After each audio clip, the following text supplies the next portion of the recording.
Yes, yes. Come on.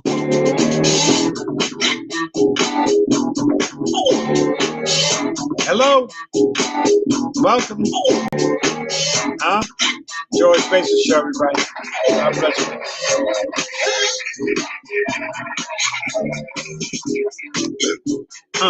Hey, tonight I have a veteran comedian, a legend, Maurice Toussaint, aka Mo, we call him affectionately. Maurice the Great. And Mo's been here, been around for a minute. And he's a funny dude. He's fucking crazy. Mo, he's got issues. He's got problems. But in the comedy world, that's a beautiful thing. That's what's up. And he's here. He'll be here. I don't know where he's at now. But,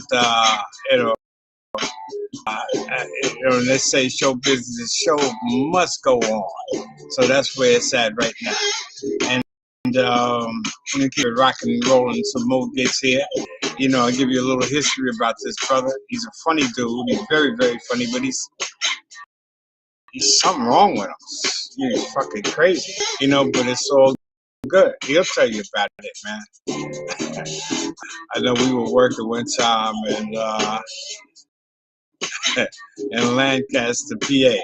I don't know if he remembers that, you know, but I'll talk to him about it. And there he is right now. Yo, what up? What up, Mo?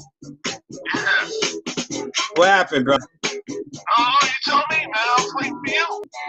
Huh? Are you in the studio? You in the room? Huh? Where are you at? I'm home. But I mean, are you on? You doing the show, or are you coming on, or what? All right, I'll hang up and I'm trying to get on right now. Yeah, I done gave you your introduction. I'm giving you a promo and the whole nine and what's not. All right, let me know. Yeah, that's it. That's it right there. Yeah.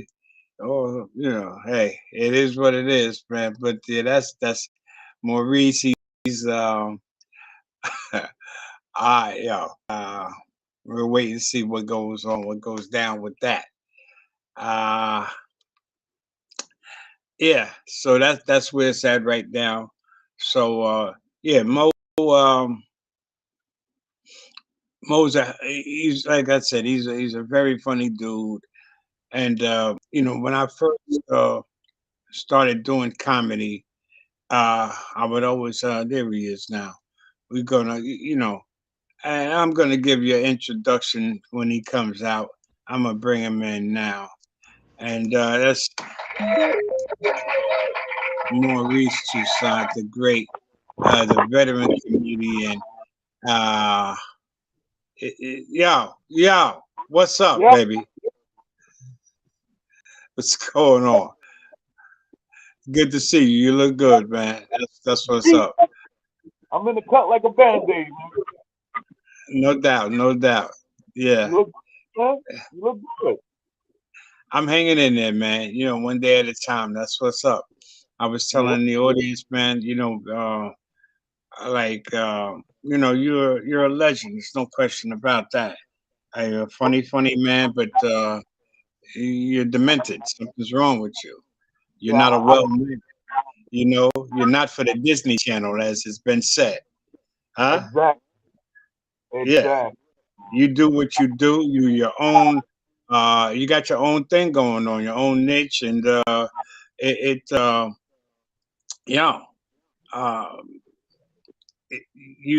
do you.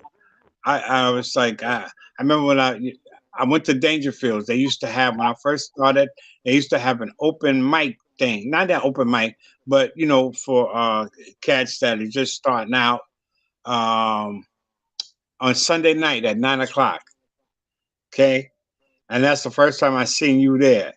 You were there with Max Alexander, Hiram Caston, Nancy Redbin, Ben Creed. Yeah, Ben Creed, those guys. Hiram Caston was emceeing that night, as I remember. Yeah.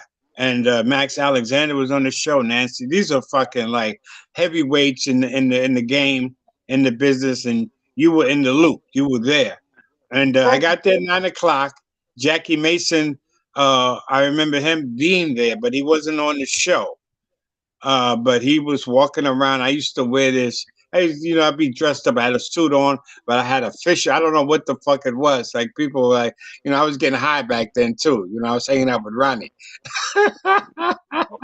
I'm all coked out, cracked out. you know. But Oh yeah, yeah, uh huh. oh yeah, when you smoking that good weed, everybody was getting high back then, man. But like the But thing with me, you never did what me and Ronnie did. You never fucked with that crack. You never nah, fucked with that bass, that free bass. no, I lick crack, I don't smoke it.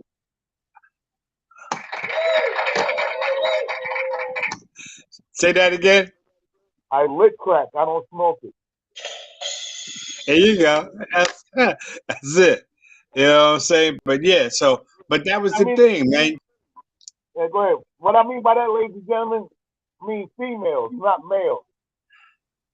I got to against gay people or anything like that, but I like pussy. I know that's right. Yeah, that's what's up.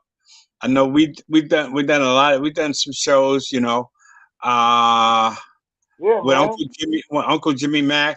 I brought you guys up to Binghamton and that beautiful jazz when we played the Interlude Cafe. That was nice back in the day. And then Oh we yeah, done yeah, some. yeah, Remember that show with his girlfriend? His girlfriend was hitting on me. She was yeah, yeah. She wanted to give me some yeah. pussy. Yeah. You was like, yo, G, push up on that, man. She trying to get with you. I seen it. I knew what was up. But Yeah, I like Jimmy Mack. I yeah, respected him and whatnot. And she wanted to fuck me. I knew that. But yeah. what can I do with that? You was like, yo, you need to push up on that, man. Why not? You seen the movie The Mac, you know, Ladies Choice. No You know what doubt. I'm saying? No doubt. No doubt. But yeah, so it was a George, hell of a thing. what made you Uh-huh. decide to get into the podcast? Well, you know what? I was with this brother, Money Marv, right? Money, he saw me do a show. We did a gig. I did a gig at Springfield Park, old school reunion. It's coming up now. It's an annual thing that they do, the 50th year now of, as you know, hip hop. So, but I Yeah. was working in Springfield Park, and I had a good set. And he was doing some film work. He was filming for his show, his podcast, the Money Marv Report, and Right. he's out of Central Islip. So the brother liked what I did. He had a podcast. He invited me on. He interviewed me, and him and I hooked off, and we're still cool. So he brought me on the podcast. He gave me my own hour, and that's how I got started. So Money Mob put me on, and he Okay. he liked what I was doing. Yeah, he appreciated that, and I appreciated the fact that he gave me a shot. You know what I'm saying? And I was doing it for over a year with him, and I've had some incredible guests and some amazing situations with this thing. It allows me to express myself. Right. That you know what I'm saying? That kind of thing. I've had Rick Overton, um, It's a, the Force MDs. Yo, mm, I've had some really strong shows. George McLean, who's with 50 Cent, who was in that movie. What was that movie with the where 50 Cent fired him? uh, I like, you- the what name of was the it? movie, Guy Trying. Ah, it was. I forget the name of the joint right now. Not Die Hard, not Die Get Rich or Die Trying. Not that. Yeah, I can't think of it right now. But George Okay. McLean, he's good. He was also with did that thing with 50 Cent with Pimpin' Curly. So they had good affiliations and good relationships. And George has Okay. done a lot of stuff with Eddie Murphy. Because I know you did a couple of gigs with Eddie as well back in the day. Well, Murphy was when I first moved to Long Island. Murphy was part of a group called the Identical Triplets. And Identical Triplets was Bob Nelson and Rob Bartlett. Rob Bartlett, right. Right, and that's what and Murph, man, when I first ran into him, he was a teenager and he was working with Rob Bartlett and Bob Nelson. And when the triplets, they would go on together as a team, and then they would go on separately, like, and do about 10 minutes, like, by themselves. And believe it or not, around that time, Murphy was the weakest out of the trio. Well, he was young. He was a baby back then. Yeah, yeah. He might have been 16. He about 16, maybe 15, 16, something like that. Yeah, yeah, right. He was sneaking in the clubs, man. Like Rick Morgan was like helping him out, getting in the clubs. He was working out at the East Side Comedy Club. There was another guy that was like, he was managing him, but he get him out of his manager. Thinking and Bob Wax had to fight his manager out of his contract. I forgot the guy's name, but he's the one that had Murphy's contract. And like and Robert Wax and Richard Simpson had to buy he had to buy him out of the contract and everything like that. I wish I could remember the guy's name. Yeah, but yeah, Murphy started on Long Island. I think it was Broder. Yeah, Broder. Right, Broder. The guy's name was John Broder. John Broder, I remember him. Yeah, and Murphy, right, and Murphy, he signed Eddie Murphy, early on. So like, that's who was thinking, and Robert Wax had the contract, man, to get Murphy out of his contract in order for him to excel. Because Murphy came into the comic strip when he was working out Long Island. Then when he came into the city, he said this Robert Wax and Richard Simpson, I'm funny to all these motherfuckers in here, right? Now, this was told back to me,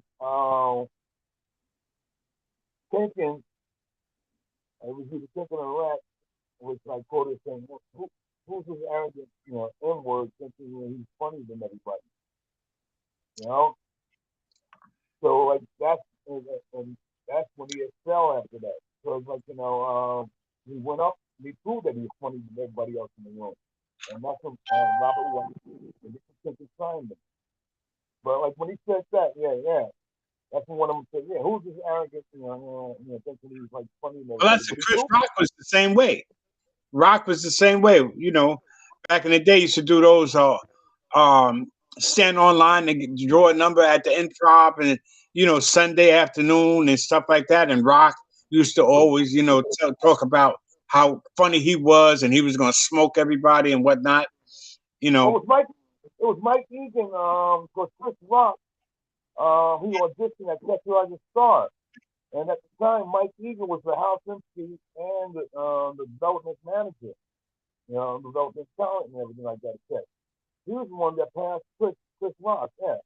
Well, Mike? Yeah, he was the one that passed Chris Rock at Catch You As a Star. He told come back anytime. I thought I thought Silver was there at that time. Cause Chris started out at Catch You As a Star. Mike passed Chris at Catch You As a Star before he went to the Improv with Silver and those guys. But he went from the comic strip. He went from Catch You. He was working mainly out of the comic strip and Catch You As a Star. The comic strip. The story is that Eddie Murphy came in and saw him, and you know the story. That what was the Lucian, right? Lucian Hole at the strip. Right. Eddie Murphy saw him at the comic strip and everything like that. Right. And around that time, and Murphy saw him at the comic strip. Chris, he was going back and forth to the set and everything like that. And then that's when Chris did Boomerang. Okay. And then he did New Jack City before he did Boomerang. Yeah, he was working at Texas when he did New Jack City, and he went from New Jack City to Boomerang from that. Well, didn't he do the first one with Eddie with Beverly Hills Cop? You remember Eddie took an right. He played exactly right. and that's when Murphy got him. Like from there, Murphy got him to do boomerang from that. Right, right, right, right, right. But it's all a fraternity, as you know, and those guys, man. Listen, uh, I know, like with you, uh, you work with everybody, Patti LaBelle, uh, Nancy Wilson. You know, you toured and did your thing there. Oh, And I weren't you got, at Sony? I got the gig with Patty. Patty LaBelle was a big fan of comedy, and around that time, Patty used Charlie Barnett a lot. Uh You know about Charlie Barnett? Charlie Barnett used to work on Washington Square Park, and around that time, Washington Square Park, Charlie Barnett and Rick Aviles was working Washington Square Park around that time. And Charlie was a real good friend. I used to go to Washington Square Park and watch Charlie go to the process of gathering the crowd and everything like that. And Charlie used to work Washington Square Park a lot. And I got Charlie out of Washington Square Park, and I brought him up to the strip and checked the right star and everything like that. You know, like Charlie, man, you know, come up to the comic strip and come check the right star every once in a while. You know, in between you doing the street, because he loved doing the street comedy. he made so much money on the streets. Oh yeah, He could make $500, $600 a set, 15-minute set, easy. he loved working Washington Square Park. It was the best. I mean, the reason why I like Charlie more than Rick Aviles, man, was a hater. Charlie Barnett, like, you know, he welcomed me, like, he was real friendly and, like, you know, welcomed me with open arms. Like, when he told me to come to Washington Square Park, he wasn't come off like no hater because I worked the club. Rick Aviles, on the other hand, when he see me in Washington Square Park, he was like, shout out to the people in Washington Square Park. Hey, see that guy right there? Yeah, he used to work in a white club. He used to work indoors. Yeah, he can't do what I do. He's used to working indoors. Yeah, he was doing that shit on me, hating on me like that. Charlie never did that shit with me. You know, Charlie, man, Charlie was great. Charlie worked outdoors. You know, when Charlie did a Rick set, was funny though. I worked with yeah, his brother. What's his name? Reyes, Rob Reyes, Rick's Rod brother. Reyes. Yeah, and Rick, he was okay. He wasn't nothing to write home about, in my opinion. But Rick was, did some stuff. He tried to leave me. We were in some fucking place in Princeton. I forget where we were, but this motherfucker was like, yo, the owner was a wise guy. He was, you know, and him and I were drinking. We were throwing some stuff, throwing it back, and then Reyes heard us talking, and he didn't know it was the owner of the club. He said, "Yo, man, what you motherfucker?" He didn't know it was me either. Shut the fuck up, because in the back, he started a noise. And the owner was like, "This guy gonna get fucked up. Does he know who he's talking to?" You know what I'm saying? But it was like that. But yeah, Reyes was. I wrote a thing for him, man. He didn't even give me credit for it. You know about that water. He does that bit about the water, the ghetto water, and we were talking about, you know, like Poland Springs and stuff like that. He was from the Bronx. I said, what if you know, what about the, you know, the you bottle some water in the Bronx and shit like that, and call it. So he took that shit, but he never gave me. I think he's still doing that bit. But yeah, Rob Reyes, man, you know, we Rob didn't really, yeah, we didn't really hit it off, man. You know, Xerox. Remember Xerox? who, which one? Remember Xerox? Used to hang with Rick Aviles. He used to take everybody's shit. Oh Xerox. yeah, yeah. Xerox was they the people didn't understand what his name was all about. He was a fucking, that's what he did. He Xerox. He stole. You know, he was a Yeah, fucking thief. You know, but he was a funny dude. I like Xerox. We used to go to yeah, Triple N. We used to Who's on First. You know, yep. all that stuff just to work out the workout spots. With Good guy. when Hey, the what's his name, John Lagrazzaro. He used to work at Mostly Magic. The first yep, time I see David Tell. David Tell used to be at Mostly Magic. Remember that spot uptown that used to be like Columbia University, uh, West Side Comedy Club. what's that Remember that? comedy club? Yeah, with Steve Solis and them cats used to be up there. Chappelle, Chappelle used to come in there. Cunningham, Dwayne Kennedy, his friend from Chicago. You know what I'm talking about. All them cats. Jetta Oh, Jones, right. Uptown Comedy Club. Uptown Uh, Comedy. yeah. Remember Terminal D in Oh Newark? yeah, that You shit was know. vicious. That shit was fucking Willie Asbury, Terry Hodges, them Terry cats. I Hodges. used to work with Terry and Willie at a spot called in Newark, not Newark, East Orange, Bogies. Remember Bogies. Bogies? Yeah, Bogies. Remember Peppermint Lounge? Used to have auditions for Def Comedy Peppermint Jam. Lounge, Mr. What's his name from Florida? Yeah, Peppermint Lounge. That shit was Bill Bellamy took that spot over there. Yeah, the Peppermint Lounge. But Terminal D, tell him about Terminal D. That shit was no fucking joke. If you made it Newark. through it, Yeah, Terminal D in Newark, man. That's when Terry Hodges and Bill Bellamy used to MC. And Terry Hodges was another joke too. And Terry Hodges would tell you straight up. If you're sick funny, he's gonna take it. Because he'll do your shit out of town. Because at the time, Terry Hodges was working and he was opening for Centers, Italian LaBelle, stuff like that. So like he's working out of town with these actors like that, and he's doing everybody else's shit. And he'll tell the time straight up, yeah, man, it's funny, I'm gonna do your stuff. And that's why I never liked Terry, man. He's a fucking thief. he's a He's a joke. you know what? And I mean, he was one of the first guys. I met him at the strip years ago. First, I just want to acknowledge we got Eddie Prath on the check, and that's my boy. That's my main man. That's my partner. He's from Florida, and he came in. He's in New York now, and he came. He spent the night with me last night, and I love you, partner. I want you to know that. God bless you, my friend. He's a good friend, and he does the thing. He's a comedian. He's an actor as well. He was in that movie, that legend, that classic Warriors. Remember Oh, Warriors? Yeah, he's yeah, in that. I was actually in that movie.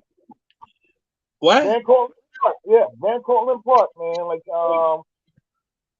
from 9 o'clock at night to about 5:30 in the morning, man. We was at that park, man. Like doing like the gang summit.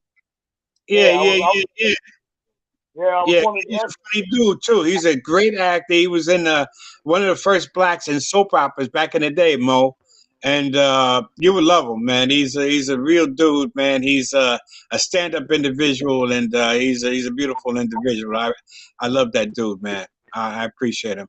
And we got Karen Bolton, and Karen is from she's a South Side Milwaukee is representing as well. We got Florida, Milwaukee, and we got Ricky Jason in the house. Karen, God bless you, darling. And Ricky is from Beaumont, Texas. Ricky is he's a filmmaker and a singer. He sounds if you close your eyes and he's singing, he sounds just like Smokey Robinson, huh? Uh, Yeah, and he's got a beautiful documentary. It's called I'm going to show it to you right now. This is it here, Mo. Check this out. You need to go on YouTube. It's called Bird: The Life and Tragic Death of James Byrd Jr. And I'm gonna take a yeah, from remember in 1998 that dragging death. They dragged a black man. These white racist Klan motherfuckers dragged a brother Ricky. Behind them their pickup truck and his body. They killed him. They murdered. You remember that? That's the yeah, I remember documentary. that. That's that. And let me show you Ricky right now. This is Mr. Jason. That's Ricky Jason, brother Ricky. And he's in on the checker now from Beaumont, Texas. And that incident that happened in Jasper, Texas. And the documentary has won over 56 awards now. It was Danny Simmons for Russia Philanthropical Foundation gave him an award, an outstanding award, acknowledge him. You know Russell Simmons' brother and run. Yeah, I had Danny on the show. Danny's another individual, a great stand-up individual, somebody good to know. I had Mustafa Majid, this brother here. He's out of Harlem Uptown. He did the thing with Chris, and then with Paul Mooney. It's the other shot with Mooney. Mooney, you can see Mooney. Yeah, you work with Mooney and things, right? Back in the day. Yo, Rain Fire, man, she does not like. Mm. Say Yo, that again? no, I was saying he worked. He had Mooney No, and no, Rain Chappelle. doesn't like. She doesn't like. Say it again, Mo. I can't hear you. I'm saying like Rain doesn't like Oh, Mooney, Rain, man. She Richard hates him. Pryor's daughter. She hates. Why? Because of what he said about. She, You work with Rain. You go with no, Rain. because You went with Rain for a little while. Were you guys married? yeah, I know. I came Did you to fuck? you know. You I fuck came. Rain? Did you fuck Rain? Be honest. Did you fuck Rain? Nope, nope, nope, nope. Rain's a good friend of mine. She invited me down when she did a one woman Okay. show, and she was excellent. And like I never, no, I never did it. Rain's a good friend. I never did anything sexual with Rain. She's like Okay. a That's sister to what's me. up. But the thing, man, but the thing with Rain Fire and everything like that, yeah. The reason why Rain doesn't like Paul Mooney because Paul Mooney, for what Rain told me, molested her brother. What? What? Yeah, Damn. That's really fucked yeah, up. I never heard of that. I never knew that. But damn, that's really fucked up. yeah. He's doing some very fucked up shit and everything like that, you know. And that's the reason why Ray doesn't like him. So it's like There's a lot of he's people trying to always molest, talk about Paul his Mooney's brother. gay. He's not gay. Da, da, da, da. He's got sons and stuff like that. He's got twins. But I remember the time. Remember with Richard his show when they did that thing. We had so many great writers on the show: Robin Williams, Sandra Bernhardt. The Yeah, list goes on a spoon. You remember that thing when Richard was standing up and Alan. talking about Yeah, how Mooney sucked dick and all this other stuff. Mm. yeah, but yeah, Mooney. Mooney. He was gifted right and everything like that. Mooney's a funny guy, man. But like if Rain told me that, Rain's not a liar. And I love Rain to the fullest, man. I love that lady right there. And I if feel you. Rain says that happened, it happened. So I Okay. got word for it. Because Rain is like, yeah, she's very gifted. And Rain, man, she's old. George, when she did a one woman show, it's a certain segment in her show, she does Richard. And I swear to God, man, she does Richard, man, like you wouldn't believe. You would swear. I mean, you close your eyes, you would have swore with him. She does the nuance, all that shit, man. Wow. I mean, like she's scary the way she does Richard. The most funny, one of the funny stories that Rain told me. I, you know, I don't think I get in trouble for telling. Rain told me one time she used to sneak out the house a lot. When Richard had that big house out in California. Right. And one time she snuck out the house and she came back home late at night. She tried to creep into her room and Richard was waiting for her in the Uh huh. hallway with a belt. And Richard said to her, I hope the dick was working.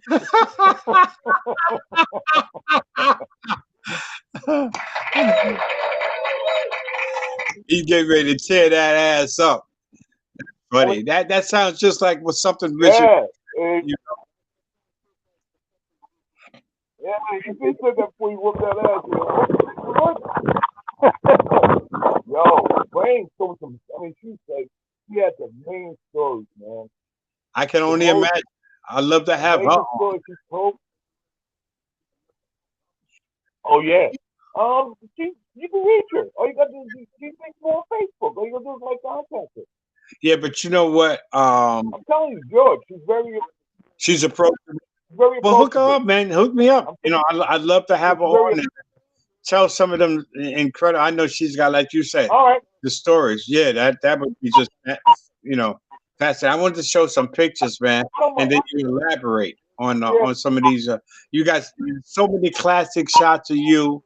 You know, you've been with everybody in the business. I heard, you know, when I was on the road, when I first started working on the road, I'd get, you know, a Selman gig, a Grant gig, a Roger Paul gig, you know what I'm saying? And then if I was going out to Yeah. Connecticut, you know, the John Schuler stuff, you know, Schuler and Norman LaFoe with Yeah. Boston. You work for all those guys. I know, you know, man, No. like I said, when I first started and I seen you at Dangerfields, and I seen What? like Nancy Redfern, and you know these are fucking heavy hitters, powerhouses. Max Alexander at Winter Cali, Hiram Caston, Yeah. uh, uh, Ben Yeah. Creed, you know, and then even with Woodsy, you know, Woodsy there was just so many stories with I Woodsy. would. Oh man, you remember what's his name? He was just a funny. He looked like Woody Allen. He did that Woody Allen thing. Uh Barry Sobel. not Sobel. No. Barry Steiger. well Barry Fogel. Then he started doing that rap Barry stuff. Steiger. Uh, not Hiram Caston. High Copia. I Remember, think he's you remember High Copia? High yeah. Copia, huh? High He just Copia. had that Right. look. He would just go up on Yeah. stage and people they would just start rolling. He didn't say a word. His material never fitted his facade. He just couldn't get that part of it together because he just had that look. He was just a funny looking motherfucker. Period point Yeah. blank. Huh? Yeah. I wrote some shit for him one time, but he didn't do it. I forget who else. Me and Angel. You remember the Angel? I forget the name. He used to hang out with Garrick Fortner. I don't know if you know those guys, Angel right? South. Angel Fortner, not Angel Salazar. Okay. Angel vet. Angel fucking pro. I want to show you a picture with you and Angel Salazar. Let me find that bad boy. But while you And find, tell me about this picture.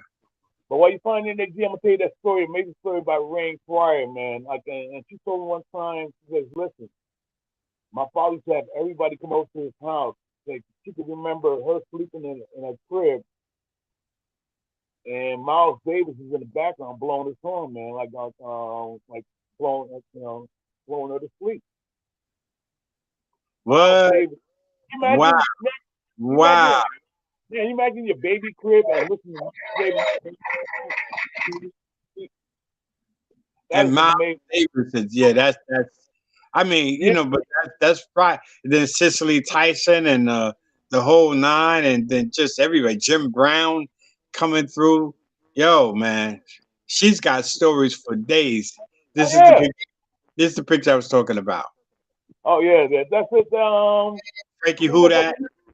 yeah, Frankie Hudak, and I forgot what the other guy's name is, but like yeah, I think that was at the script. This Yeah, at the yeah, it was that's at Angel Tom right there. Square. That's Angel Salazar, and I forget this brother's name too. But then Yeah, Angel's a good guy, man. Yeah, Angel, I know Angel he's almost as much as long as I've known you. I've known you about the same length of time. Yeah, me and you know each other for over 30 years, man. at At least least that. at least that. And this is Yeah, at Joey least. Reynolds there, and that's his And John, partner. yeah, that's me. Joey Reynolds and John DeBellis at the Comic Strip Christmas party. John DeBellis was one of the few comics outside of Robert Wall and me that was writing for Rodney Dangerfield on a regular basis around that time in New York. Rodney, he wrote most of his own stuff, but like he used to do like Tonight Show about 3, 4 times a year, so he go to material just like that. So he said, in between time, he used to come to the comic strip, text, improv, and he used to buy lines. He, pay $50 a line.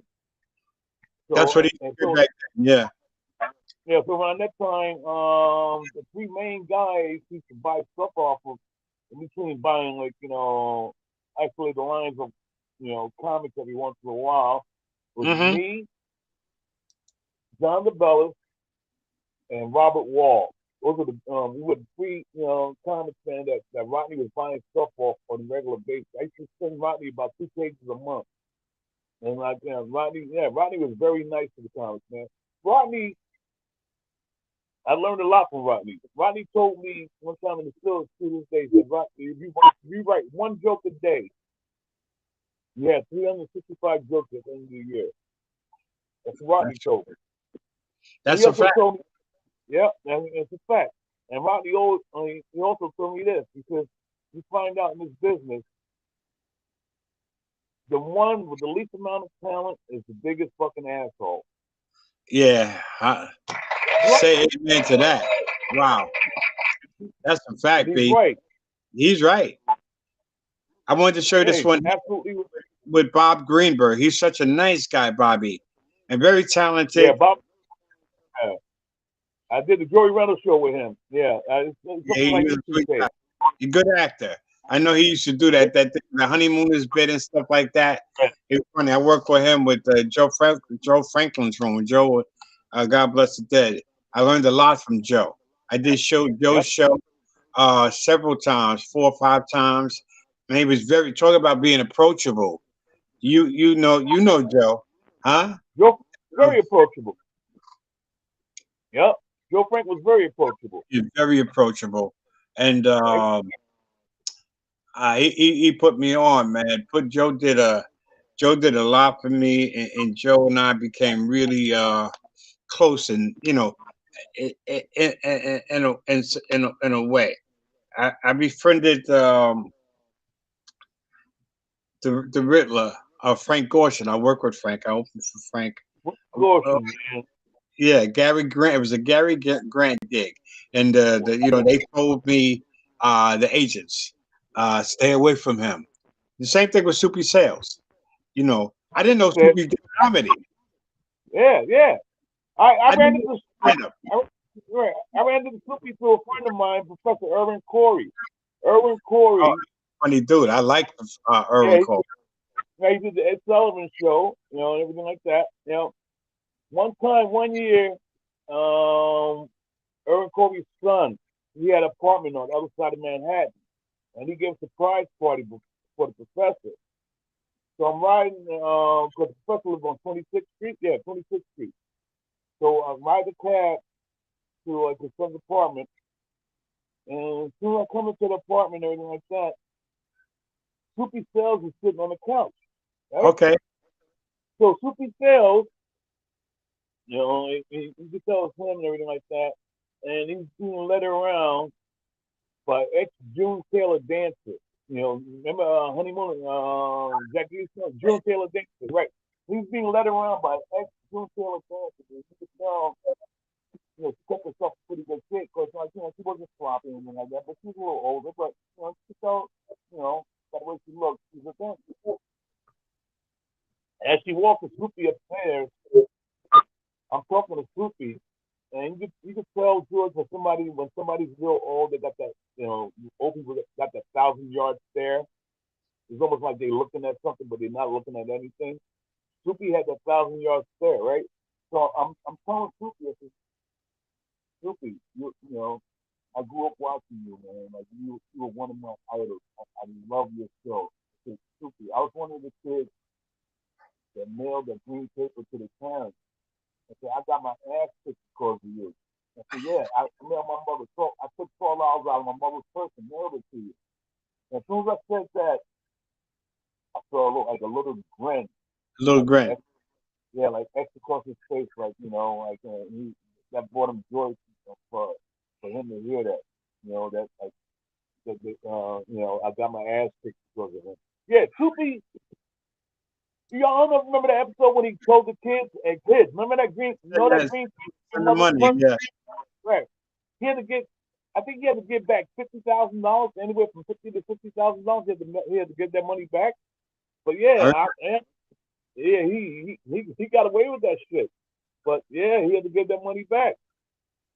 But yeah, but George, soon as Soupy Sales comes in, right? I'm talking to Soupy.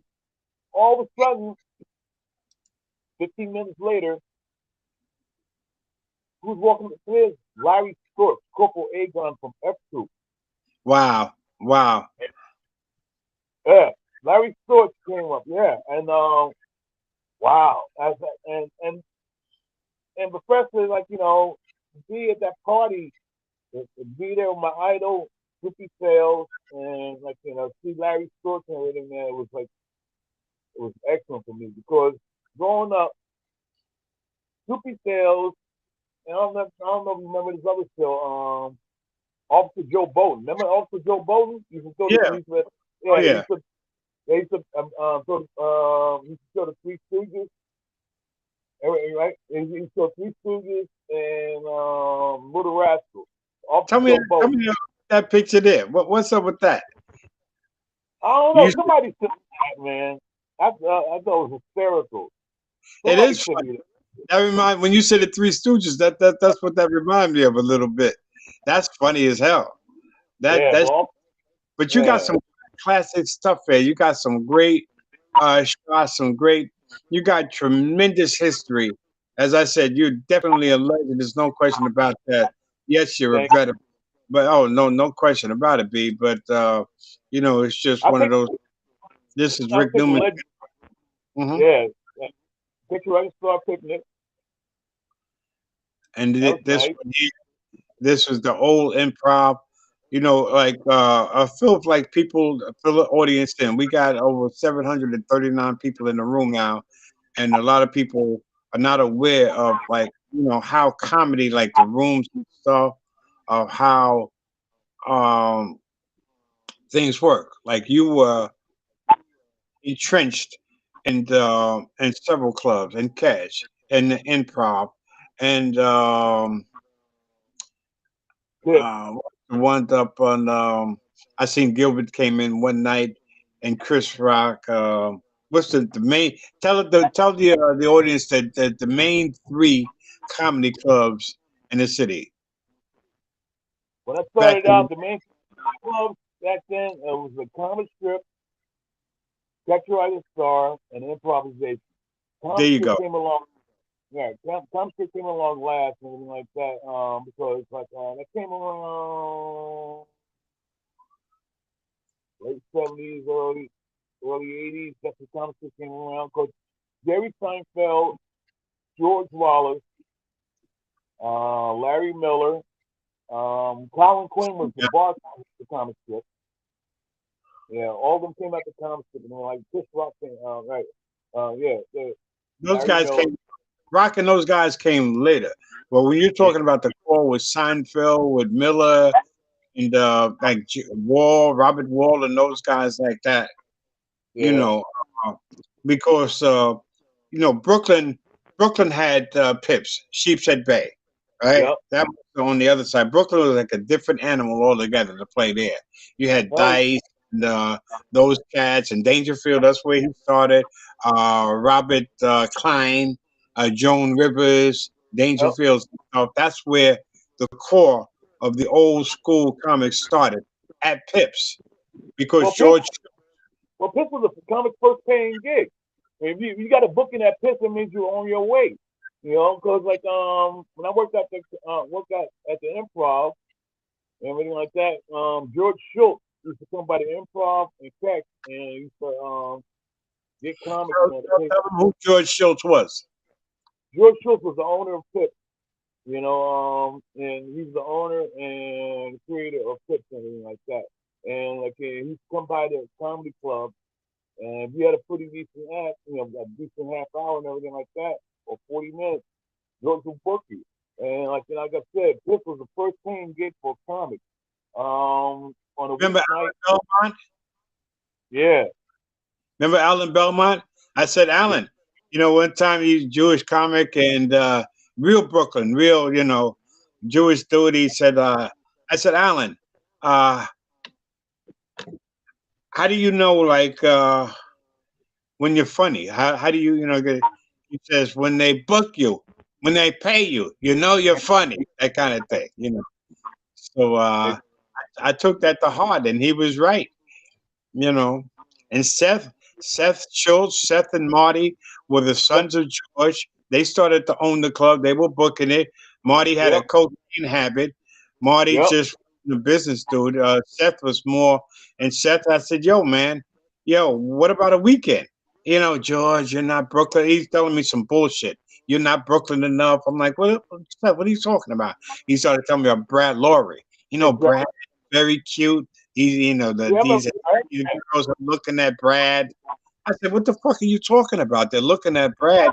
And the Italian boyfriends, the Italian guys are looking at the girls and stuff. It's not good for business. I said, Seth, I'm trying to eat here. I'm trying to work. He's throwing me bones. He's throwing me, yeah. He's giving me a Tuesday and a Thursday night on a $20 Thursday night. But I want, you know, yeah, all they paid you was $50 anyway. You could only make yeah. $200 for the weekend, but still, Uh, on the you know, weeknights it was $25. On the weekend it was like $50 a show. Right. $50 a show. Yeah. Right. I worked with Pete DiLorenzo. I did the first weekend I did was with Mike. You remember when Mike took over that room? The Yeah. Yeah, Mike was cool, and then Ray Garvey and his Right. brother Yep. Ray took it over before he went out to Atlantic City and got the Bogata, right? Yep. And Ray used to give me the weekends and stuff like that. He give me the Thursday night, but when I was Ray, there was fucking Ray Garvey. Dice walks in when he was Dice. When he was selling out Madison Square Garden and the forums and stuff, he's Dice. I'm doing a Thursday night, a $20 set on a Thursday night. Dice walks in. I said, "Oh shit." I said, "Yo, Seth." "Oh no, George is Dice." I'm like, "Seth, please let me just do my little $20 spot, my 10-minute $20 spot and get out of here." I'm all the way in Harlem. I'm living uptown then. I gotta take Yeah. that D train all the way back to, you know what I'm saying? It's like, come on, Seth, let me do this spot and get the fuck out of here. Shut, George, I gotta put Dice up. Come on, man. He's got his friend Johnny Hot Tub. Remember they used to do that bit? You know, Hot tub that time. yeah, Hot tub time. yeah. But Unbelievable. you knew when that you weren't going to see that stage for about an hour. You did the right thing by saying, Seth, let me go up first. Yeah. He didn't, man. And I had to follow that. There's no way. Come on, man. Really, Dice was Dice, and he's doing you know, unbelievable. He's doing the whole Dice thing. Unbelievable. You know, suck it, Dreidel. my dick. It's just like it was all Dice. It was just fucking crazy. They're going Yeah. fucking, bitch, come here. It's the whole Dice, and it's just like I go up after that. It's like, all right, ladies and gentlemen, give it up for Dice, Angel Dice Clay. You know his real name, right? Dreidel Silverstein. Yeah, yeah, yeah, His real Dreidel yeah, Silverstein. That's yeah, Dicey's name. yeah, Dreidel Silverstein. Yep. yeah. So it's like, and I'm like, yo, man, really, wow.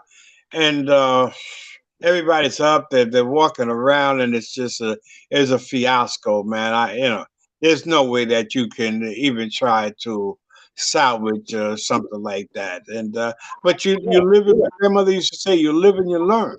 And Exactly. yeah, so but and he was an okay guy. I mean, he was a superstar. He was a major star at that time because he was selling out stadiums.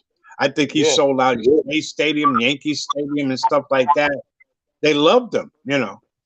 He's still doing his thing. He's still making a living. God bless him. As a matter of But fact, he's one of the talent men that we actually saw selling our stadium. Right? okay, yeah, yeah, Yeah. yeah, Because outside of Richard Pryor, he's one of the main ones that are selling out venues like well, that. I think he was the only one at that time. I'm not sure that Yeah, was on that level, doing I that, think doing what he was doing. right, exactly. He's one of the first times that they actually saw selling out stadiums. Yeah, I remember You you know, and we worked. I don't know if you remember a gig in Lancaster, PA, the Main Street, the yeah, Main Street Comedy Club. That shit I was in remember. an alley. Main Street was in a fucking alley. Yep. We went to a club after the show. I don't know if you remember. We were staying in some place, I forget.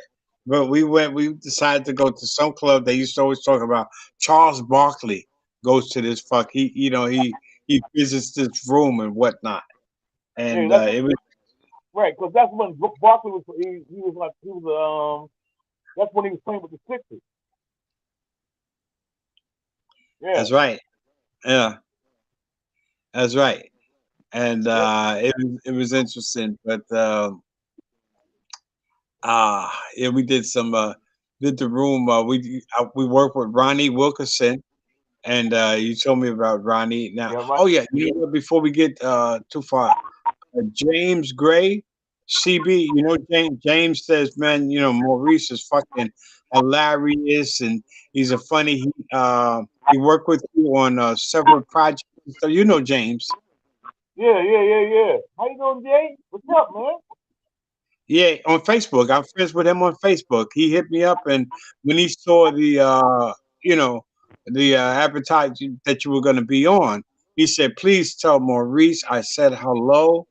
And yeah, man, he ran it all down to me. Yeah, Thank, that's thank what's up. you, man.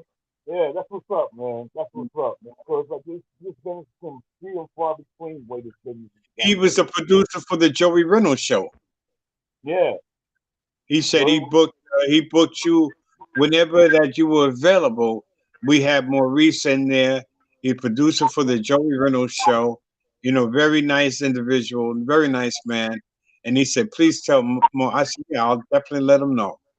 You know, so Thank I had meant to tell you that before when I had spoke to you. I But can yeah, see it. Yeah, I did a show with Joey not too long ago. Joey Reynolds. Me a little and think about Joey. I love Joey, and the reason why I love Joey to this day.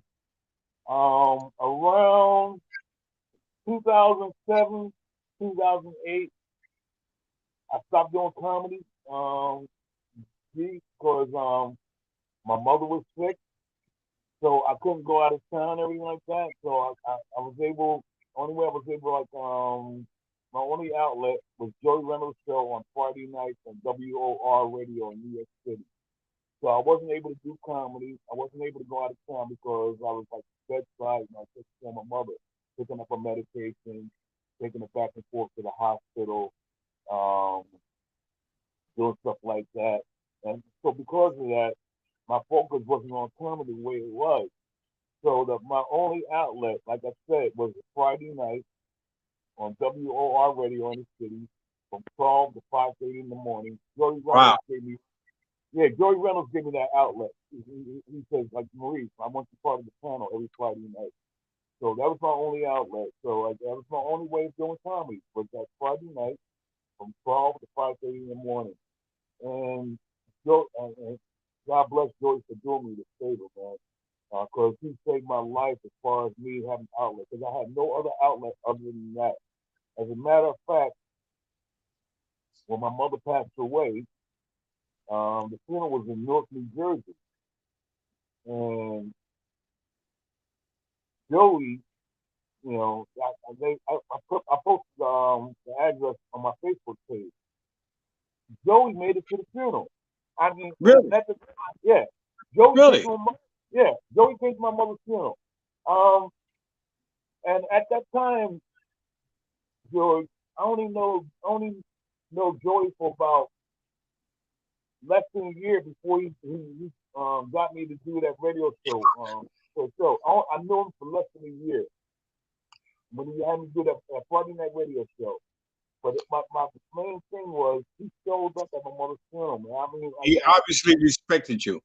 He yeah, obviously respected you, and he appreciated what you were doing, man. So you know, for him, mad props to Joey Reynolds, no doubt. yeah, for him to show up like that, man. Like I say, I'm eternally grateful to this guy because he didn't have to do that. And Not sure, at all. this is a guy. Joey Reynolds is in Rock and Roll Hall of Fame as a DJ. Um, when Right. he lived when he lived in Buffalo, his roommate was Rick James. Really? Yeah, when he lived in Wow. Buffalo, his roommate was Rick James. Um, like I said, yeah, he's in Rock and Roll Hall of Fame as a famous DJ and everything like that. He was part of that trio of Imus, Howard Stern, and Joey Reynolds. They each had a poster of those three on WABC, and I think Imus was morning, think Hal was mid-afternoon and Joey was like evening. So those three on the poster, yeah. So Joey Reynolds has some lineage. Yeah, Joey helped me out a lot. Like I said, the funeral, this is what was told to me. Um, I got carried out of my mother's funeral. I almost got arrested that day because at that funeral, George, when they closed that coffin, Hmm. you know what time it is. You know, It's they final. when, Yeah. once they close that coffin, that's it. The last time you're gonna see it. It's final. Yeah. When they closed that coffin, I lost it. Yeah. This is what was told to me. I was told that I wouldn't let nobody near the coffin. I was standing in front of the coffin, you know, with my hands up like this. Ain't nobody touching shit. Ain't nobody coming near nothing. You know, and like I was like, I wouldn't let nobody touch the coffin. The cops came in. From what I was told, I was carried out of the church by three cops. They could have easily arrested me, but I think they saw what I was going through, and they looked They over had and sympathy for that. Yeah. Hmm. but look, George, I swear to God, man, I wouldn't let nobody near that coffin, man. I was standing in front of the coffin ready to fight anybody that come near. And that's how lost I was that day. I mean, I don't know what happened, but this is what was told to me. You know, I mean, Joey told me later on, during the week that I did that. Um, he said when he saw me do that, he said a little tear came in his eye when he saw me do that. Angel Salazar showed up at my mother's funeral. Did he really? Wow. Yeah, Angel Salazar showed up at my mother's funeral. Yeah. I said, wow. Wow. Yeah, I feel like thank you, Angel. So it's like Angel, man, like, me and Angel did a ton of shows together, and me and Angel always had a close friendship with each other.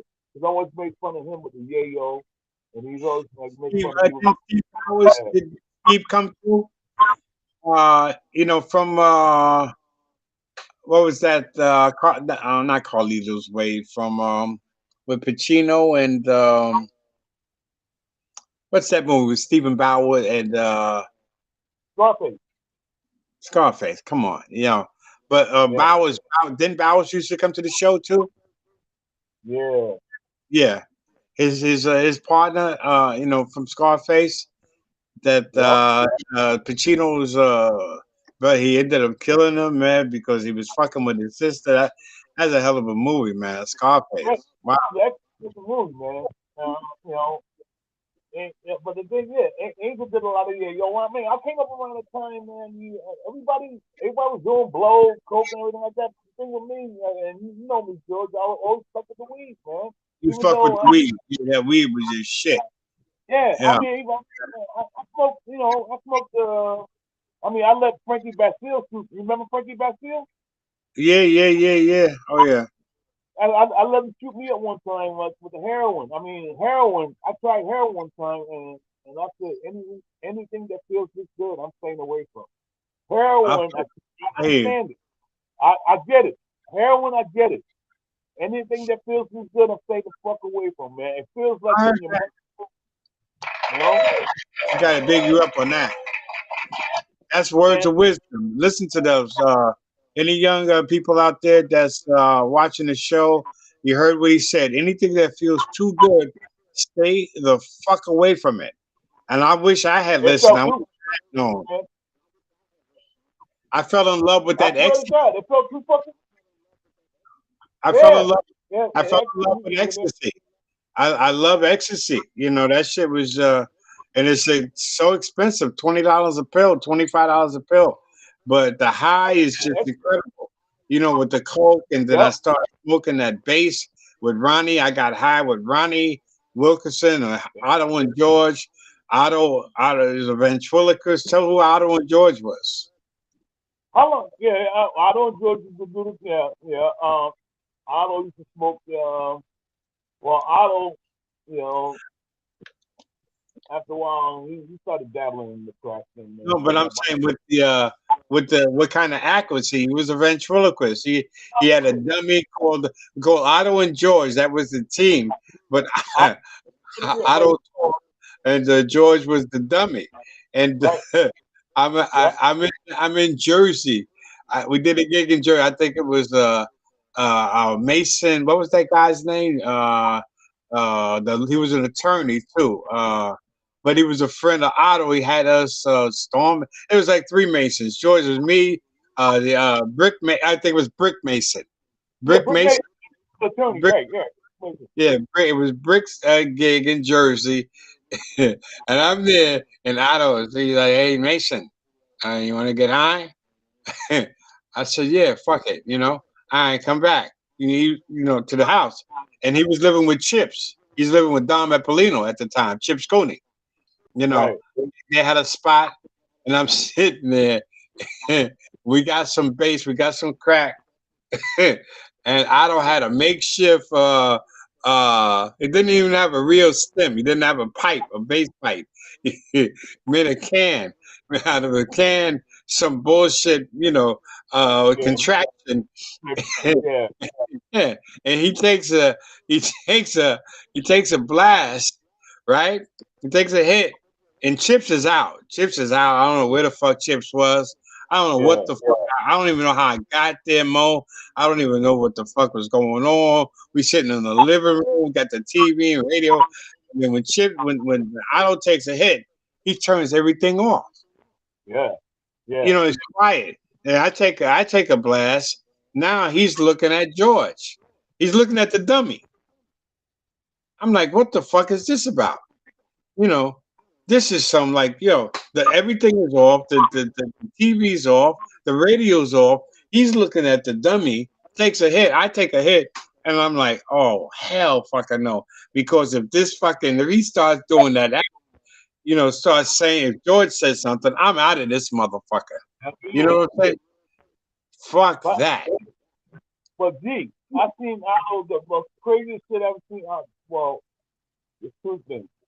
First thing, I'm playing tip, the Otto, right? He's picking on the guy to the point that he said to the guy was the Asian guy. He goes, "Didn't I shoot you out of a fucking tree?" And so the Asian guy gets up and leaves. I said, Otto. I said, you gotta leave and give a fuck off to leave the club because every time a guy leaves, he's coming back with something. The guy Okay. came. The guy came back, went up to the stage, and started stabbing the dummy. He was, What? yeah, he was stabbing the dummy. He's So stabbing George? yeah, he was stabbing the dummy when the bouncer before the bouncer got to him. Yeah, he ain't like he thought the dummy was fucking real, and he started stabbing the fucking dummy before the Wow. bouncer got to him. I'm in the back laughing my fucking ass off, and Otto's going, "Holy shit! I've never seen no shit like that." Nah, that's crazy. That's None of before this motherfucker started like storming the stage and shit like that. Like, yeah, where it became newsworthy. yeah. But this motherfucker's stabbing the fucking dummy, but the motherfucker was real. Now the most fucked up story, and you think I'm making this up? I'm not. I'm at Chip's house. This is around the time that Otto was living with Chip. Otto didn't have any money to buy any coke. Around that time, Chip was dabbling, like, selling coke once in a while. Like that. Right, right. So Otto didn't have any money for coke. So Chip goes to him. I'll give you a half a gram of coke if you let me burn your clothes. Right? So I'm looking at this shit, and around that time, Woods was staying at Chip's house too. So it was Woods and Otto staying at Chip's house. So I'm waking Woods up. I said, Woods, you got to see this shit. I said, Chip is gonna burn Otto's clothes for half a gram of coke. So it's like when I tapped Chip on Bob Woods on the shoulder, he was asleep. Bob goes, that better be a great reason why somebody fucking waking me up. So as soon as he said that, I put a bump on Meek's nose. And he goes, oh, and he does a bump, right? I said, Woods, that's not the reason why I'm waking you up. I said, Otto doesn't have any money to buy half a gram of coke off Tip. So Tip told him, Otto, I let you have that half a gram, and you let me burn your fucking clothes. So Otto takes off his clothes, he has a jacket, a leather jacket, his pants, a shirt, his sneakers, and his underwear. And he gives it to Tip. Now Tip is walking into the backyard like this, you know, like a presentation, with the clothes on, like a presentation. He puts it he puts it on the grill, and he's like dousing it with lighter fluid, and he fucking burning the fucking clothes up. And I was looking at it, that coke better be real.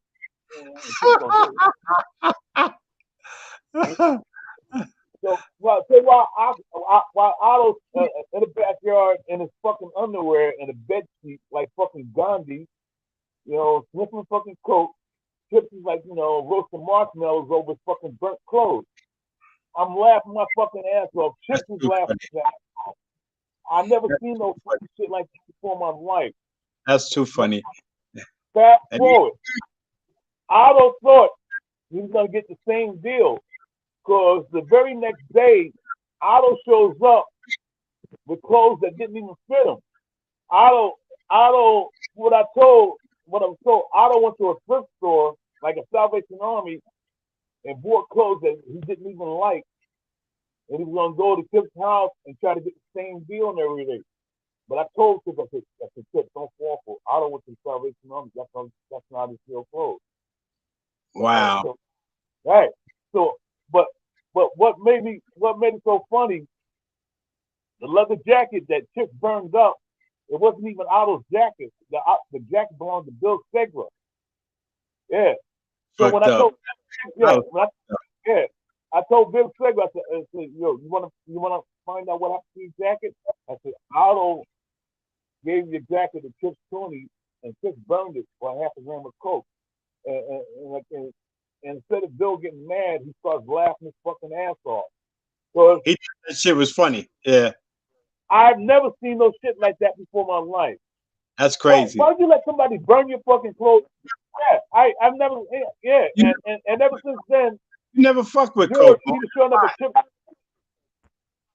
Yeah, because coke is an upper. I'm a hyper person. I don't need hyper. I'm already hyper. The reason I smoke weed is to calm down. I smoke weed. What I'm saying, that's so addicting. Like you do mad stupid shit, you know, for a hit, like look at the crackheads.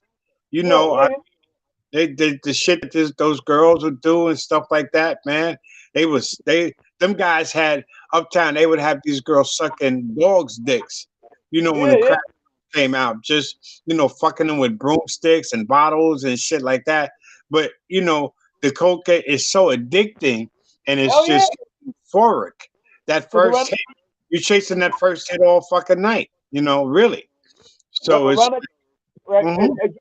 around that time that you were doing, like, all you guys were doing coke, crack, and all that stuff.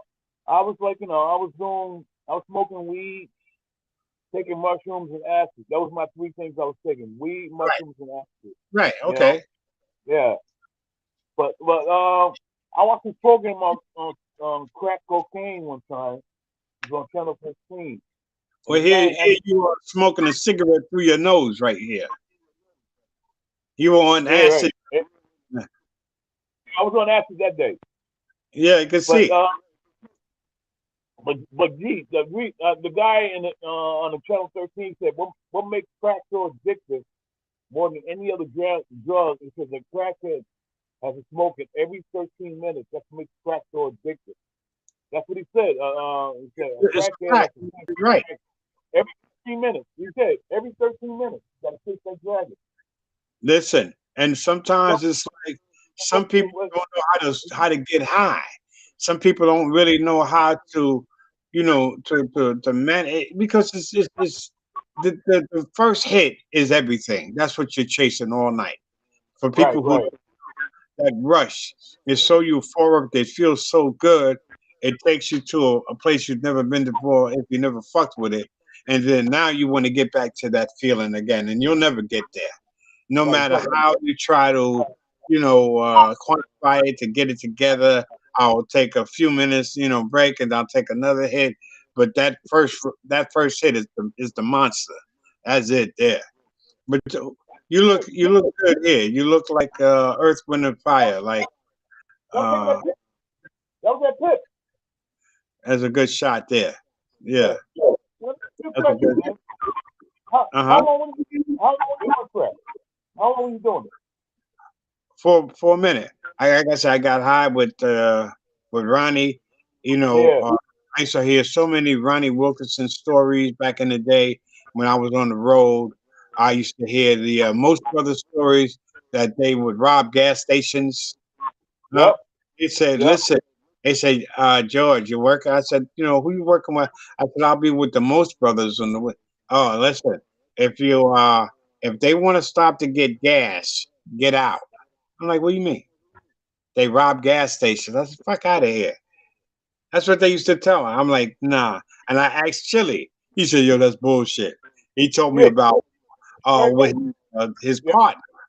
He said with his old partner that he might have Yep. robbed a gas station or some shit like that back in the day. But No, him and Doc never robbed gas stations. no, it might have been T. Because T was T, crazy. T T was was crazy, yeah, T was crazy. but T was very talented. Yeah. Yeah. He Both could, brothers motherfuckers, man. You yeah, know? So I did some stuff because the last show I think you and I did was at Interlude Cafe.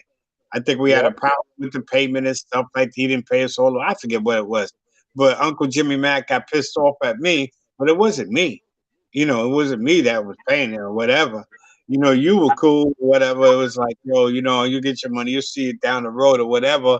But Uncle Jimmy Mack held that shit against me, and then I did another gig with him and Freddie Ricks up in Binghamton, and no Uh, Syracuse, yeah. And then what? Uncle Mac and I, we were going at it, nigga. I'm Yeah. gonna take this out of your fucking ass. I'm like, mother, listen. I don't have the fucking money. You want the money? Take it out of my ass. If that's the case, it was like that, because he thought his girl wanted to fuck me anyway, and his girl Yeah. was in, so he's flexing for her, like, yo, I'm gonna fuck you up and whatnot and whatever. I want my fucking money, but we on the way to a gig.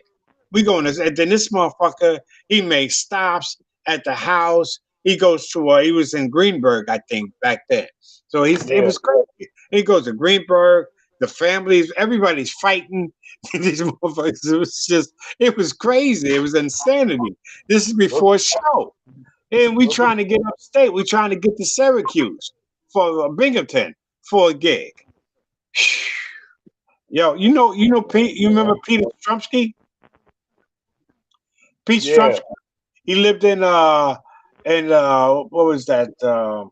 Where's Wingfoot, the golf course? Mamaroneck. Pete lived in Mamaroneck. He was a golfer. And Pete and I, Pete and Ronnie, we're in Syracuse doing a gig. And me and Pete, we got about a gram and a half of coke, good Mm. cocaine, and Ron, yeah, some good shit, good Colombian, and it wasn't cooked up, but we just sniffing in the whole nine. And Ronnie, when we when we get to Syracuse, Ronnie says, "Yo, G." Because Ronnie had already got high. Ronnie came over my spot and hung over. We had some girls together and we partying and we having fun. So we get. He knows me. So he said, "Yo, G," because Ronnie could find crack anywhere. We were in Mexico together. This motherfucker found crack in Mexico, Some huh? motherfuckers fuck in the desert. We in Mexico. Yeah. Jim Brewer. Jim Brewer had came in. I was there a week, and Jim came the second week that I was there. I was leaving that week that he came in. Ronnie, I did 2 weeks there. It was a Danny Rosenthal gig. Did you work Yeah. with Danny? Did you do Yeah. that gig? Yeah. I Did think you I do did it. the, you did the Mexico thing? Okay.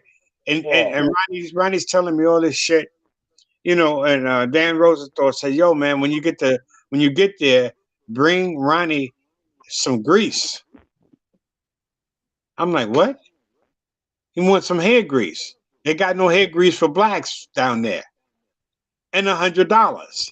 So he said, Yeah. "Come to see me. I'll give you $100 for Ronnie." I said, "Hold up, $100 and some grease. What the fuck is this, Danny?" So I get there. I see Ronnie meets me at the hotel. I take a shuttle bus from the hotel to the from the airport to the hotel. I see Ronnie sitting outside because he asked me, he said, "You know Ronnie?" I said, "Listen, I know Ronnie. I never worked with him, but I heard stories about him. You get a little, I said, "Listen, he's all right with me. I got no problem with Ronnie Wilkinson, right? This first time that I've done anything with Ronnie, right?" So I see him when I get off the bus. He said, "Yo, man," he don't even say hello. He said, "You got my money?" I said, "Yo, B, hello." "Oh, yeah, yeah, yeah, yeah. What's up? You got my money?" Right? I said, "Here, man, take your fucking money," right? He said, "Yeah." He said, "Listen, check this, man. Just he gives me $80." I said, "No, no, I'm not babysitting you, man. Take all of your fucking money. Take your fucking, Danny, I went through a lot of shit I'm here, and you right away, you don't even say hello or whatever. Yeah, man, da da da, fuck that." So now, we warming up and whatnot. We go up in the room because what's his name had been there. Randy Heighton had been there. You know, Denny DeVito. Remember Denny Right. DeVito? Jim Florentine. All those guys. Is Jim? It was with Howard Stern, right? Yep. Yeah. So Jim was there. Those guys. I got into a thing with DeVito. These guys wanted me to get out there and just hand flyers out. And shit, I'm in Mexico. I'm not handing no fucking flyers out. That's not my fucking job. I don't fucking hand flyers out. Fuck you. "Oh, I'm gonna tell Danny. You're fuck. I don't give a fuck. Tell Danny. I'm not handing flyers out. They got bitches all over the pool. All over. They looking good. I'm not handing flyers out. The fuck I look like." So yeah, yeah, it's motherfuckers, man. And Yeah. I get a call. Ronnie's leaving, right? He's going back home and shit. He's fucking some white girl down there. That's his business and whatever. But he was fucking the shit out of her. So he calls me at the airport. He said, "Yo, Mace, check this out, man. Danny's gonna call you. He's sending you home. You got to go." I'm gonna go home, Ronnie. I'm in Cancun, Mexico. I'm not going no fucking place, huh? What's he gonna do? I know, but I'm just letting you know. Giving you a heads up. He's gonna call you in a few minutes. Sure enough, Danny calls and say, "Hey, Mason, you're fired. You got to go home." I got. What do you mean go home? Go home where? You must be out of your motherfucking mind. Your rabbit ass fucking mind. I am not going no fucking place. I'm here. And Danny, check this out. When I get home, I want my fucking money. You hear That's me? right. That's right. You hear me, man? I hear you, man. I know I'm not coming home. Fuck you. Because the hotel. What happened? We were in the holiday. What do you call that shit? Sheraton, Cancun, and they were charging like $20 on a Tuesday fucking night to get in. Are you serious? This is a tourist spot. We're going to Carlos and Charlie's on a Tuesday to pay $2 or $3 pesos to get in. You know what I'm saying? With Yeah. tequila shots. Nobody's paying $20 to come see comedy for nobody. They don't know any fucking body. Are you serious? During the weekdays. So it was bad advertisement for them, and they want me to hand out flyers for this bullshit. Nah, you're out of your fucking mind. That's So they crazy. wanted to send me home. They wanted to fire me. I got fired from Chuckles because of John Trusant. You know John Trusant. Yeah. Asshole. He's a He's piece an of shit. asshole. I'm working with Yeah. Ron Darien for the weekend. They hired me in the middle spot. I'm making $90 a show. I got 5 shows, so it's the best paid gig in the city gig. $450 for the weekend. I was doing the pips, so it's $200 a week. But now I got this spot here: 2 shows Friday, 3 shows Saturday, $90 spot. I'm working with Ron Darien. I didn't know John Truson was booking the I think he's booking the headliners, and Gary Yeah. was booking the middle acts. That's how they did it. It was like co-bookership, and Trusan was trying to take over the whole thing from Gary. It was a Gary Grant thing, Shady you know. motherfucker. Yeah, it's shady. Yeah, John Tucker was a very shady motherfucker, man. And I don't care if he sees it. Yeah, you're a shady motherfucker. I don't like you. You're a piece of He shit. was fucked up. So he got me fired. Gary calls me, and my saving grace with Gary, because Gary had thrown me a lot of work. I opened up for Sinbad, Dionne Warwick, Jerry Butler, Shy Lights at Club Benet, right? Gary, that was Gary Grant. Gary says to me one time, I would think it was Sinbad. Somebody said, "Listen, man, you got to swear on your mother's eyes." I'm like, Gary, what? You got to swear on your mother's eyes, man. You're not going to curse. This is a squeaky clean show. I could easily get Reggie McFadden. I said, yeah, yeah. That's you know how they do it. So I Yeah. could get Reggie McFadden or whatever. I said, but Gary, um, I gotta. I said, when I called my mother, I said, Mom, I'm sorry, I got to swear in your eyes. She said, "What?" I said, "Listen, ma, I love you, but this is, I want this gig, and I work clean. I did the Sinbad thing. Dion work was the same thing up in Binghamton, and Right. Sunny, yeah, 1,500 seats, 1,800, 1,500 were indoor, 300 outside on the atrium, and it's rained that day." And they were real shitty to me, man. They were real fucked up. They treated me like a piece of shit, or they tried to. Yeah, Sinbad's people. I mean, Dionne Warwick's people down in the basement with the food. They're looking at me like I'm a peasant. You know what I'm saying? Yeah. And the when I came off the stage, I was bombing. I had a horrible set for the first about half an hour. They wanted me to do clean. 15 minutes, I'm going down like a Hindenburg, like a rodan. I'm dying like a road animal. Yeah. And I go down. When I come off stage, this motherfucker redneck's got a stopwatch. But he's looking at me, he's shaking his head. He was shocked that I knew what 30 minutes was. I'm a professional. I know what 30 fucking minutes is. So he's looking. So and then the older redneck, he's looking. I said, "What's wrong?" And he said the younger one says, "No." I asked the younger one, and then the older one said, "Nah, you know what? You were very offensive to Jews and Puerto Ricans." I said, "What?" I said, "What the fuck are you talking about?" Because now I'm thinking like they're going to try to fuck me with my money. You know, I said, "Jews and Puerto Ricans." I just Right. working. Remember we used to do the glide yacht. We used to do About the that money. thing with the Jews. Yeah, remember we used to do that thing on the boat with the glide yacht with the Jewish people, with the Jews going around. Uh, what was that? The Intrepid around the Hudson. 4 hours. Me, you, and Ronnie. We did that Yeah. several times. Yeah, my girlfriend was there one night. She was like, "I like him." She thought you were funny. She thought you were crazy. You know, you did that thing with Linda Lovelace and with them Jews. Oh yeah. They, Yeah. yeah, yeah, that was Well, funny. I changed that. I changed the Linda Lovelace to your mom on prom night. That's the impression I do now. I go from Linda Lovelace to your mom on prom night. That's That's funny. yeah. That's because nobody knows who Linda Lovelace is anymore.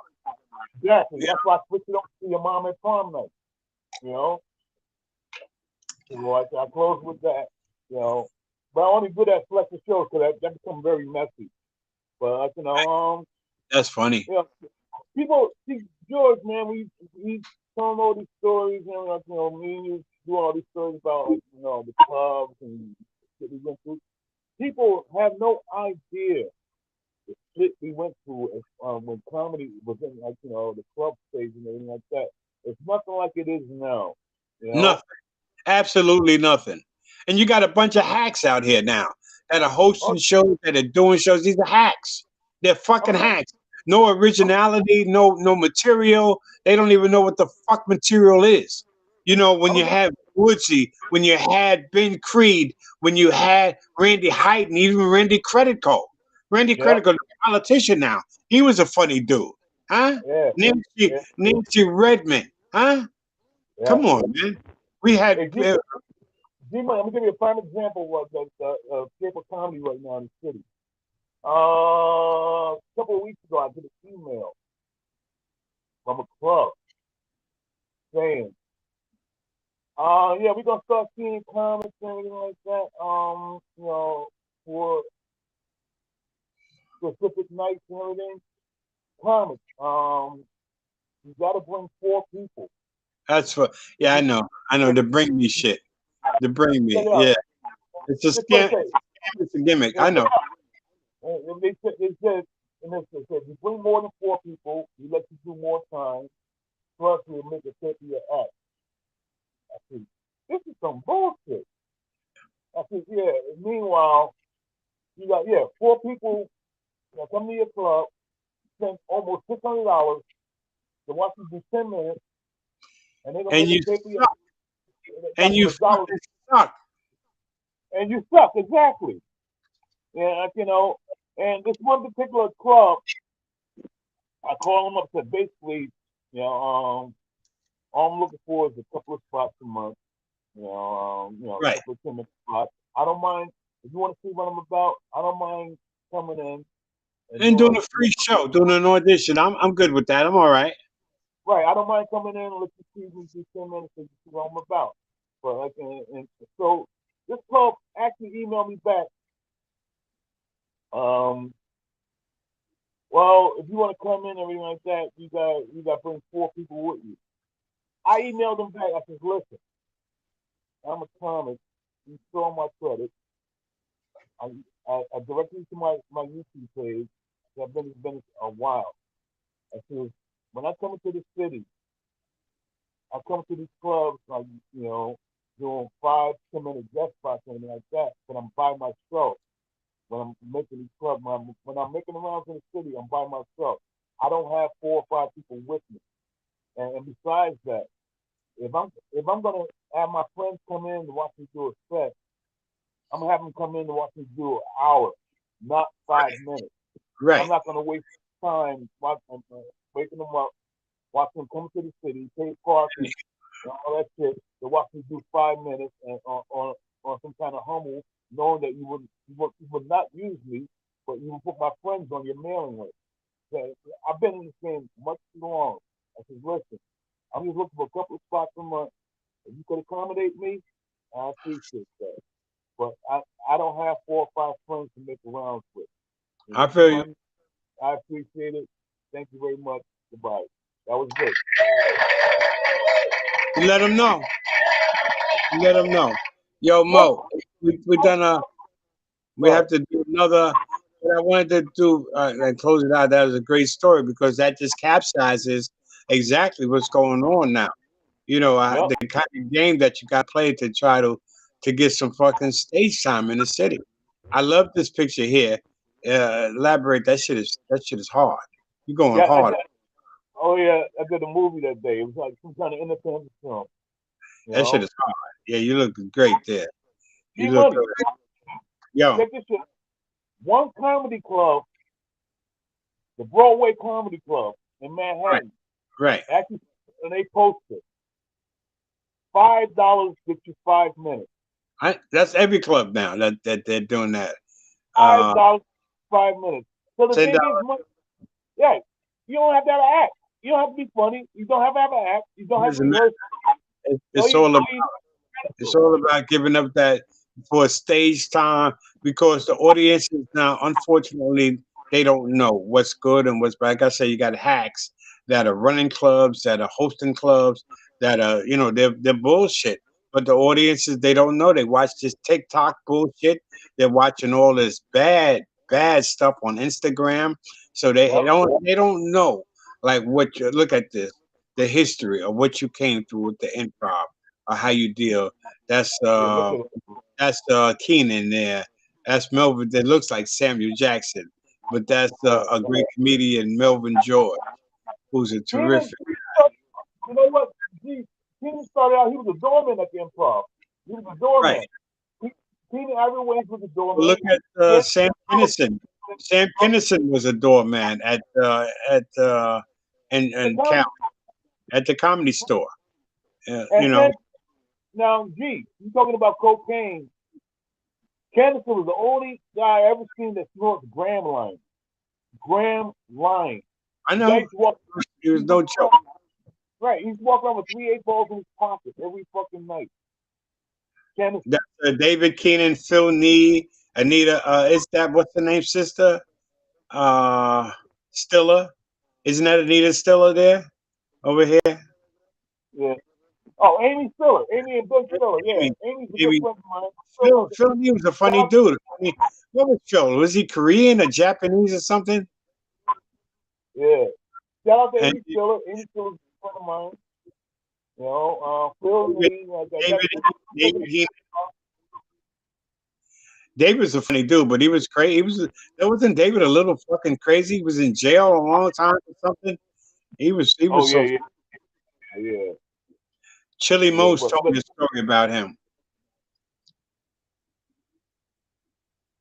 Go ahead. But all right, no, I was this picture here. What's up with that? Oh, the story behind that. My niece. I was taking her out Halloween, and like so like, I wanted to dress up for Halloween and everything like that. My niece is around 6, 7, 8 years old. So I take her to the mall, Jersey Gardens. So like that picture, you see that picture of the zombie. I'm pointing at a little girl, and I go to I want brains, right? A little puddle that forms between the girl's legs. The girl pissed. I made the girl piss on herself, and her mother starts laughing. Wow. Yeah, I scared the girl into pissing on herself Oh because I man, pointed at her. Hey George, I did this. I did the slow one. I did this. I did. I want brains. Now imagine me doing that with that face. Yeah, that girl pissed on herself, man. that's fucked up. But yeah, listen, But hey, you gotta have fun. I'm yeah, enjoying this, man. I'm telling you, this is bringing me back, man. I miss. You know what, ladies and gentlemen, this guy right here, me, him, Alan Crosby, Ronnie Wilkerson. Those are my hanging buddies back in the city and everything like that. And we make around and stuff because there's not so many black comics that I'm making around with. Because a lot of them, Alan. like, they were very backstabby.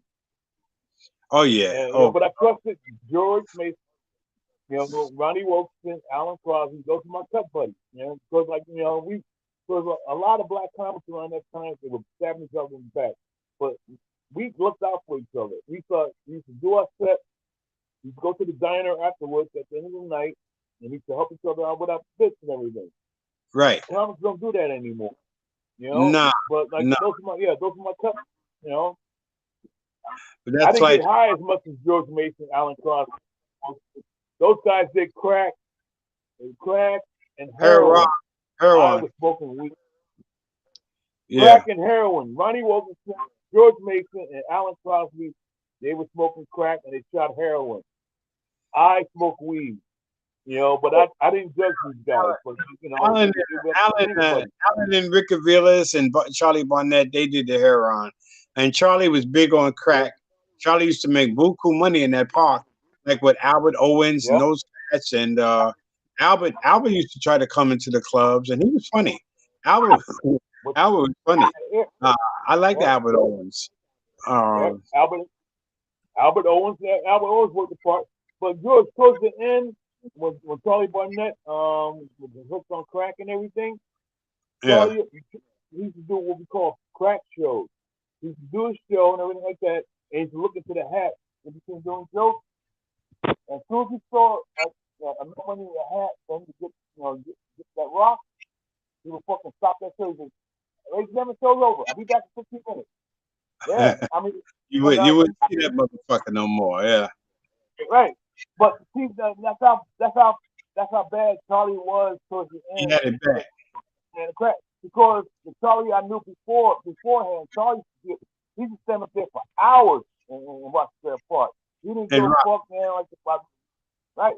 But towards the end, yeah, Charlie, he like I say, he did crack shows. He looked in their hat when he saw enough money, he He stopped was there. out. Ladies and gentlemen, He was out. he was out. Because like towards the end, because Charlie Barnett died of AIDS, and at the time I used to visit him about 2, 3 times a week. It was a hospital right across the street from Central Park. I forgot the name of the hospital. I can't remember it. But Charlie Barnett was up on the fifth floor, and I used to go visit Charlie. And I remember one time Charlie's he's in a wheelchair, and at the time Charlie was real fucked up. It was just a 4 hour period. Let's say one sentence. So I'm on the elevator with Charlie, You're gonna, I'm taking them down to the first floor because on the first floor they have that priests and everything like that. They have like priest services and everything like that for the aid station. So I went, as I'm on the elevator, Charlie, another guy gets on. He goes, "Oh, shit, Charlie Barnett, I remember you. Yeah, you used to watch this Strip Park. You were funny as hell. I remember I used to see you when I went to NYU. I used to come by NYU. I used to bring my classmates to see you all the time. You were funny as hell." How he gets on the elevator, Charlie looks at me and he goes, and it brought tears in my eyes. He goes, "Fuck comedy. I just want to live." Yeah, Mm. that was probably my next speech pattern at that time. Yeah, yeah. And then when I saw He that, was man, done. He was finished then. yeah, I Yeah, turned my head, and yeah, he brought tears in my eyes, and he was done. he was done. Because Charlie Barnett, he caught AIDS from unprotected sex. Ricky Villa caught AIDS, man, from Them man, dirty needles. right. So, but both of them died of AIDS, but both of them died from different circumstances. Yeah, Charlie died from unprotected sex. Because towards the end, Charlie was staying in the meatpacking district in the city because he was staying above the he had an apartment above the Anvil Bar and Grill, and he said yeah he had an apartment and he like he was doing some very questionable sexual behavior just to get that fat money and everything like that. But that's why he caught AIDS. Yeah, but yeah, I used to visit Charlie two times a week at that AIDS hospital. He passed away. Charlie was my friend. Charlie was a good guy. You know, yeah. A lot of people don't know the story about him with on Saturday Night Live. He Oh would have yeah, been Saturday Night Live if he could have read Charlie had before the Eddie yeah, Murphy. yep. Charlie had the show, ladies and gentlemen. Charlie read the auditioned for Saturday Night Live. He auditioned right after I did because they told me I was too fucking crazy for the show. So Charlie auditioned and Charlie had the show. He had it. They were gonna give it to him. Main stipulation, Charlie could not read. So Charlie was funny motherfucker man, but He Charlie was couldn't funny. read. Yeah, he couldn't read. So that's the reason why Charlie didn't get Saturday Night Live. So after, because Murphy auditioned 2 weeks after Charlie Barnett did, and they did the job of Murphy. And he got it. Yeah, he got it. But Charlie couldn't read and everything like that. So when he got that, But he was a great actor, though. He did that Miami Vice. right, He he was was doing on Miami Vice. right. He had a really cool role as Milkman on Miami Vice. Because soon Charlie didn't get Saturday Night Live, I was helping him out with reading. I was taking him to the library, like I was talking about reading and stuff like that. Because that's like, time that I was talking about reading, he was doing DC. He definitely said DC Sad. The He movie was a DC funny, Sad. funny man. Just another funny man Yeah, here, William Stevenson. Yeah, yeah, out of William DC. C. He's a funny dude. Hey man. Funny story about him. Louis C.K. Louis C.K. was making money selling out, alcohol and like that. Louis C.K. was getting William Stevenson to open for him and everything like that. Yeah, Louis C.K. had a private jet and everything like that. And William was telling me, said, yeah, Louis C.K. got him, as an opening. A lot of his shows, you remember riding on a private jet with Louis C.K. and so he appreciates that. Yeah, William Stevenson was a funny guy, man. He's a house MC at Thomas Strip. And He was yeah, all over. He he's was all like Greer Barnes, another funny black comedian who Greer Barnes. I ran into Greer about 4 weeks ago. Me and Quentin Higgs was hanging out, and I ran into where's Quentin at? Is Quentin I know since Dangerfield's closed down. Q and I used to do a lot of stuff. I had him up in Binghamton. I had that room up in Binghamton, Interlude Cafe, He's and working on, yeah, he's working on getting to the cellar. Because when I was hanging out with Quentin, about 4 weeks ago, I met him down in the Comedy Cellar. We hung out. I was hanging out with him, Gerard Small, and Greer Barnes. So we were okay, hanging out. I was smoking, smoking a joint with Gerard and Greer and everything. And yeah, because Quentin, he's trying to get in the cellar. He's gonna go over there over the next couple of weeks and next couple of months and everything like that. He's gonna try to get in there. Because I told him, I said, like, Esty would love you. Because Quentin is very personable. I love Quentin, man. He's a funny guy, man. He's real personable. He always lands on the street because he always does warm up guys. Quentin, he did warm up for Who Wants to Be a Millionaire. I think the Queen Latifah he did show. a lot of commercials. Remember, he did the Burger King, National, and stuff But like that. But yeah, he did a lot of like you said, warm up stuff, and uh, he's very right, he personable.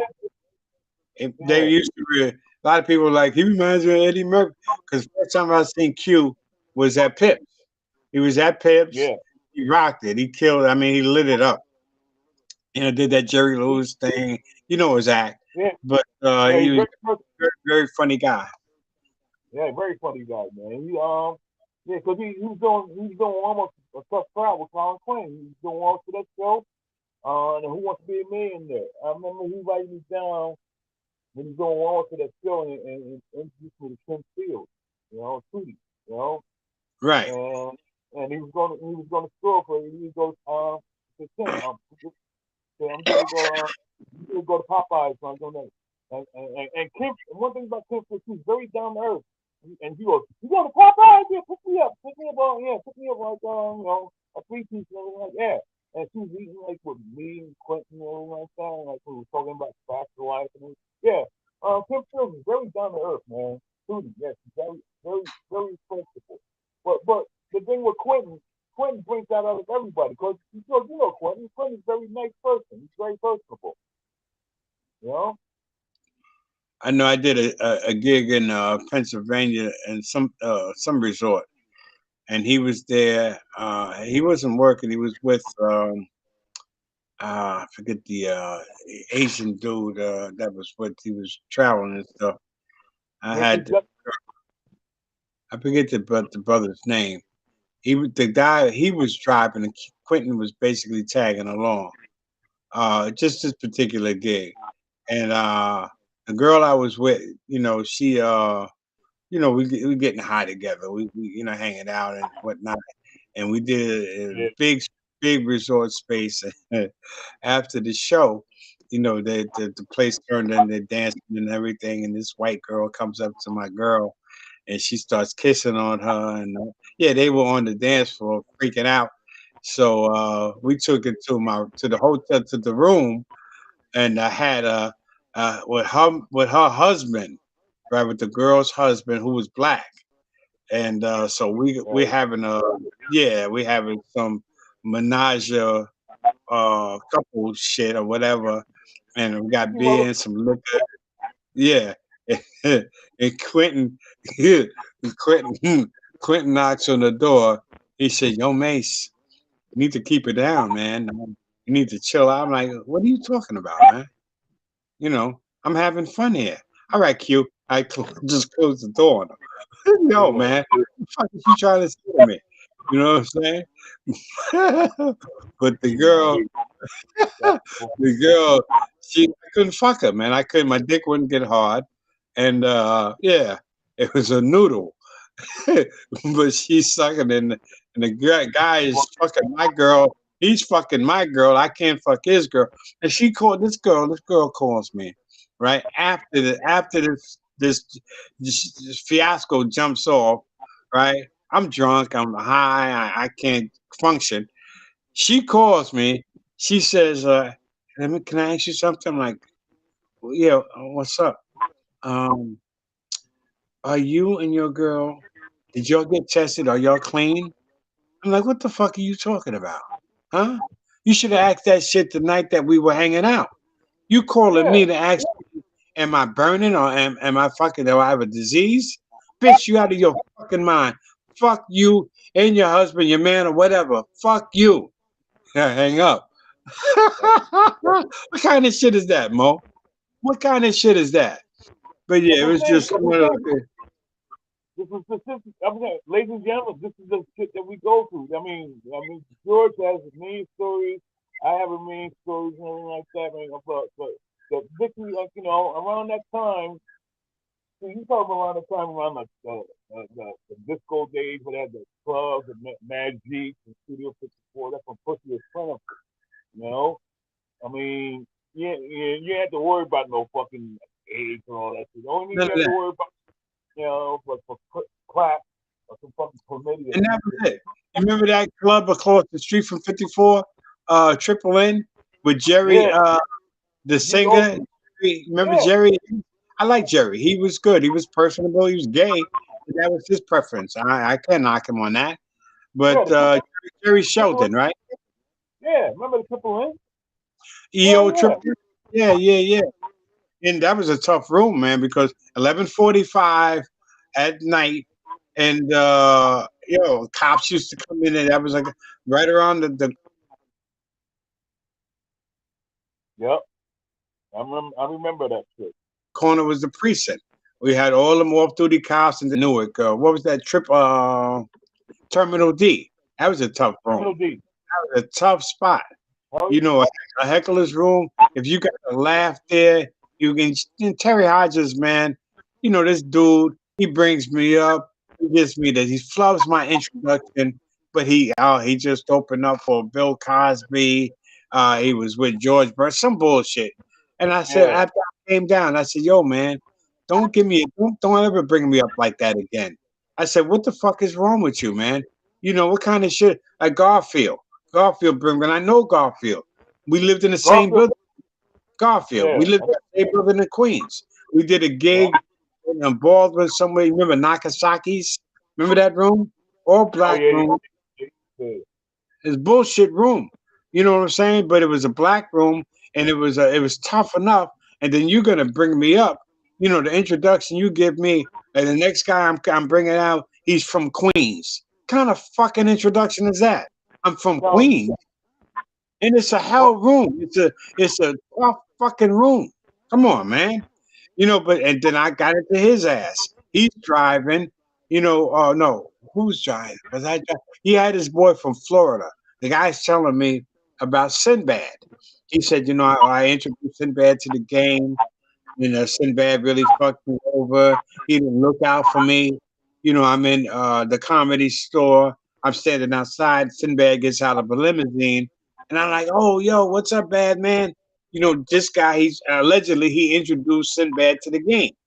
Huh? He got him started, and then Sinbad. He said when he got out the limo, he just looked at him, just dapped him, and just went in the club. Then like, yo, man, like he didn't embrace him, like, yo, come on, man. None of that. And he said, yo, man, that me and this dude was tight. I introduced this motherfucker to the game.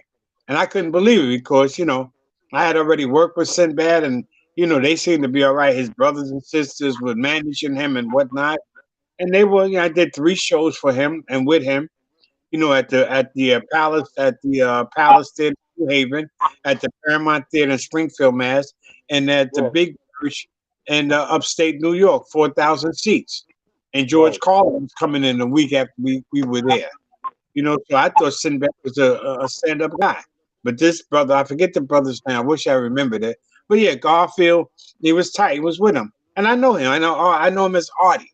He was up on the 6th floor. I lived on the fucking 3rd floor. I know this motherfucker. I'm from Queens.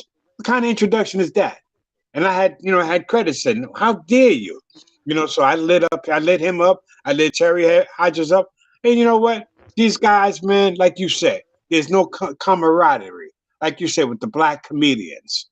They stab you in the fucking back. They fuck over you like you were with Charlie, with Rick, with Albert, with Alan Crosby and stuff like that. Those Yeah. guys you can trust. You know, I couldn't trust like No, but these you're guys. right. You're right. No, but we used to help each other out. You know what I mean? We used to help We each other should. out. We Nice, supposed man. to. No, We supposed to. That's why I love Ronnie. You know, Ronnie always looked out for me. Ronnie always would call me. I stayed out for a few years. I took a break here and there. You know, I laid up and you know, getting high. I didn't give a fuck about making it and none of that other bullshit. I didn't care. You know, and Ronnie would call me. Ronnie like, yo, man, you need to come out, come back and do this and do that. Get back in it, Mace and stuff. And he'd throw me a bone. He was the one that got me that room up in Binghamton. That was his room. He passed it on to me. You know, Ronnie tried to pass me over he got me into high. He tried to get me into all the rooms that he was in, you know, and it's a whole thing. Ronnie was a good guy, stand up guy. I love him. You know, Yeah, that's I why love him. funny. You was his friend, man. Like he'll look out for you. That's one thing about Ronnie. He wasn't shady like that, you know. He wasn't shady, you know. Hey Mo, I love Very you. little. I love you, brother. We're on an hour and 50 minutes, coming up at 151, and yeah, I want to bring you back. I never knew your name, Alfred Judson. You know, I Yeah, never knew that. Just where did Maurice come from? How the fuck did you get Mo out of that? Maurice is my middle name. Oh, So Alfred is my first name. So imagine like in a black with me growing up in a black neighborhood with a name like Alfred, you know. Well, mother named me after Batman fucking Butler. Come on, man. Alfred, you that's know, funny as hell. man, because Alfred's fucked up. How many black guys you name know? How many black guys do you know named Alfred? You, that's it. Like, yeah, there's You, only two that you know of: Alfred E. Newman and Alfred from Batman. That's the only two Alfreds Alfred, you know. Alfred E. Norman. That's the Mad Magazine. Yeah. Exactly. That's the only two Alfreds you know: Alfred from Man Magazine and Alfred from Butler. Other Yeah, than that, I don't know, that was a man. good show, Batman with Alfred. You know, people don't, you know, break it down. Them old shows, man. I still watch all the, you know, Golden Age, Leave It to Beaver, Father Knows. I still watch all that. You know, Yeah, Dragnet, Highway Patrol.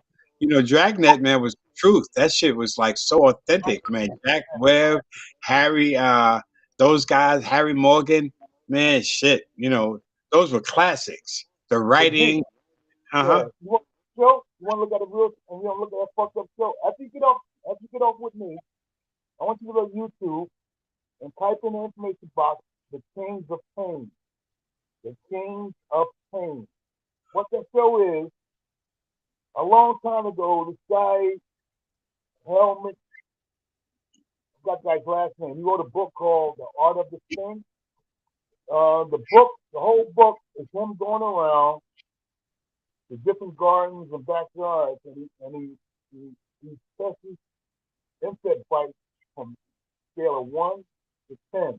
10 meaning the most painful. So this guy wrote a whole book.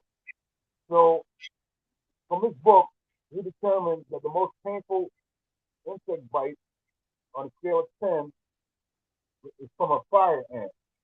That was just Really? like, right, a fire ant.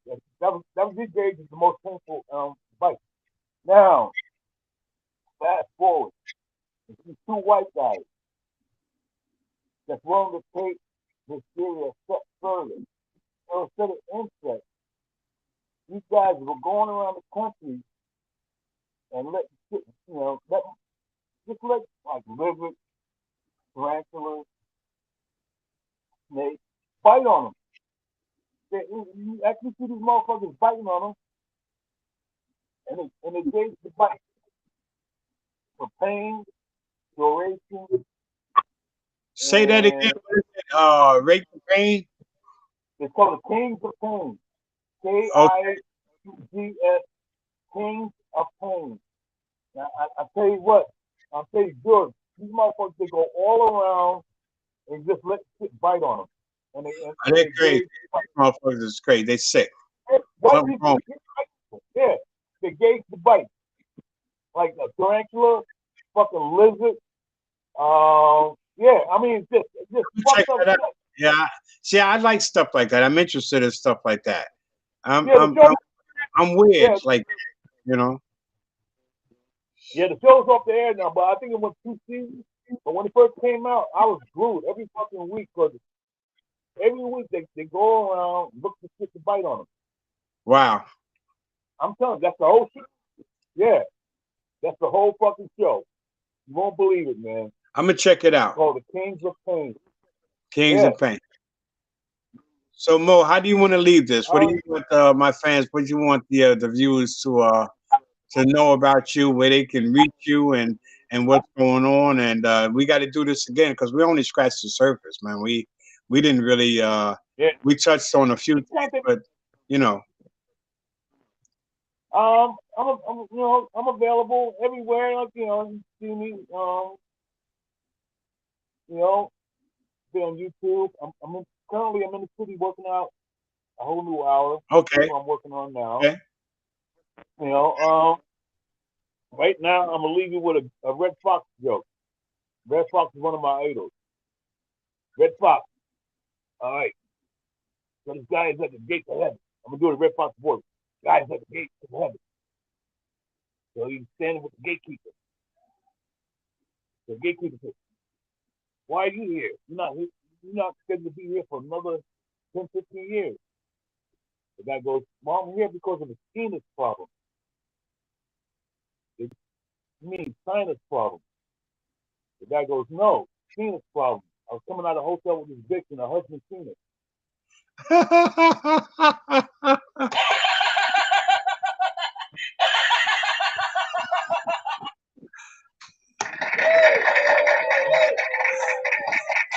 That's a good Red Fox. I've never heard you do that before. That's funny. I know you worked with him, right? Dangerfields and Leno and stuff like that back in the Oh, day.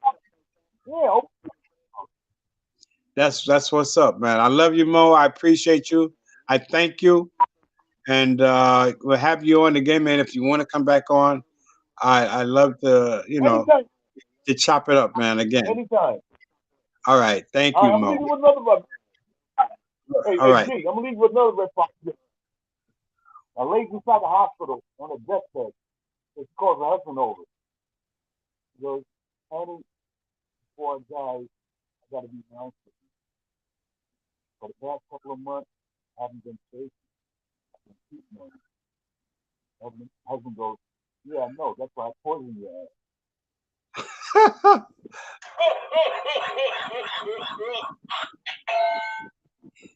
That's great, Bo. Yo, you crazy, man. And we got to get something together, man. And but yeah, times have changed, and it's a whole different situation out there now, as we talked about and discussed. And it's TikTok and Twitter, Instagram, and all that, and all the social media. And I'm in it now as far as like doing this show, this podcast, and like you brought up how to get in it with Money Marv, introduced me into it, and I want to thank him and thank you, thank my friends Eddie Prather, and Cameron and Jose, Pancho, the Puerto Rican bad boy, Chucky Chuck, and everybody. And I'm going to keep you posted on the show that's coming up on the 29th of July that we do in Springfield Park. It's called Springfield Day, but now we're going to be celebrating the 50 years of Okay. And George, I'm around anytime you want me, man. I'm around hip for you, hop, man. and we got great groups. Yeah, I'm Brain Pride gig. About see if you can reach out to her, and then let I'm me know what's good with that. I'm gonna reach her. All right, I'm gonna definitely reach her, man. But the G Money, Yeah, definitely she's real approachable. You can reach her on Facebook. I'm telling you. but I mean, you got the connection with her. You know what I'm saying? I don't. Oh You yeah, know, no, I'm gonna definitely contact her in between like time and everything like that. But I'm saying, you can talk to her too. She's real approachable on Facebook. You definitely reach her. what about my man that was in the accident with Tracy Morgan, um, comedian, not you had Artie, you had Uncle Jimmy Jimmy who Nick, passed away. Jimmy dead. Yeah, Jimmy Mack's dead. He's one that in the accident No, with no, no, Tracy. no, that's what I'm saying. He was in the car with Uncle with Tracy Morgan. That's how I met Tracy through Uncle Jimmy. I met I never knew who Jimmy Mack was, and Yeah, Tracy, hey, say hey man, he's got them niggas over there uptown kicking chairs. I don't know what the fuck that meant.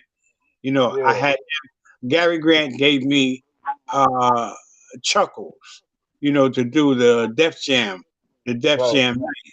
He wanted to do a black night, a Thursday night, and so I got Uncle Jimmy Mack, and then he got Tracy Morgan for me, and Face Man. So that Right. was the show. And you know that brother from Connecticut, Derek. I forget Derek's last name. Derek is kind of funny. I forget his name, but he was there that night, and I put him on first, and then Uncle Jimmy and Faceman and Tracy. But yeah, Stanton Harris. You know him? You know Stanton? No. You don't know him? He was in the car that night with Uncle No. Jimmy and Tracy and Artie Fuqua.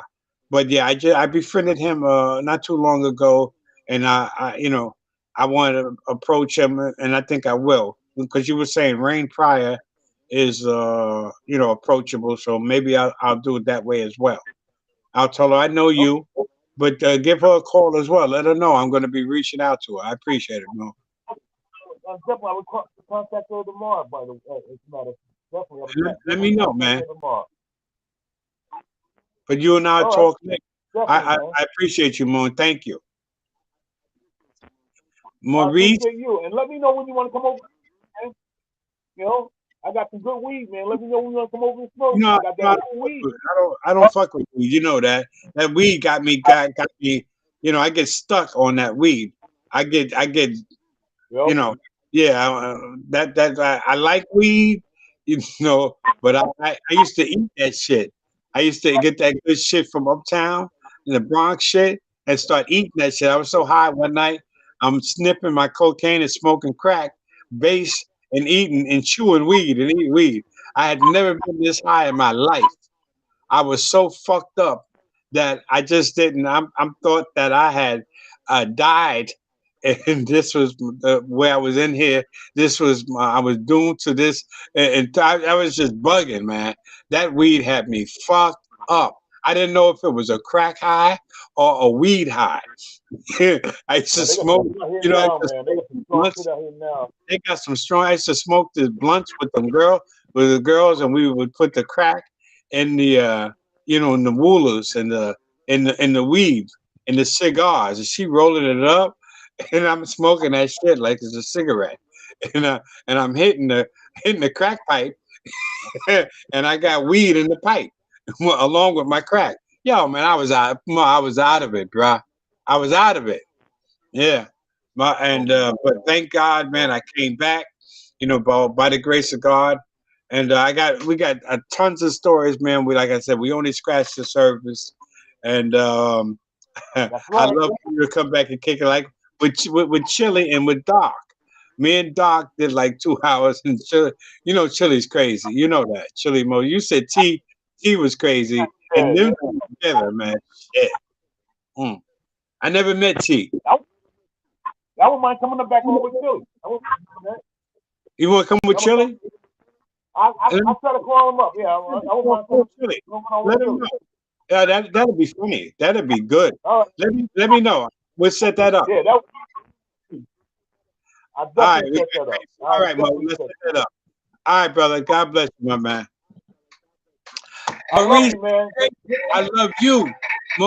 I love you. Maurice the Great, the G-Money. legend. Yes, yes, yes. Mo. All G-Money. right, all right, baby. Peace. Peace. Yes. That was funny. That was good. That's Maurice the Great, the legend, man. He's a funny dude. You got to see his act. I didn't show any clips of that or anything. Maybe we'll get around to that the next time he comes through. And I want to leave you guys. Thank you for hanging in there with me. And always remember, be strong, be positive, stay safe out here. In these times that we're going through. You can't be in the wrong if you're doing the right thing. And persistence overcomes resistance all the time. Also, I want to point out we got on the July the 29th, as I was saying with Maurice, with Mo, uh, that the Springfield Day, the 50th year anniversary that we're going to be celebrating. Will be at Springfield Park. I'm going to have the Almighty Force Brothers on next week on the 19th of July, and they're going to be rocking it on the 29th as well. I'm trying to get the clientele brothers in as well, and Mikey D, Will Seville, and Eddie OJ. That'll be very interesting. So stay tuned, and you guys have a great night, and God bless you all. Peace.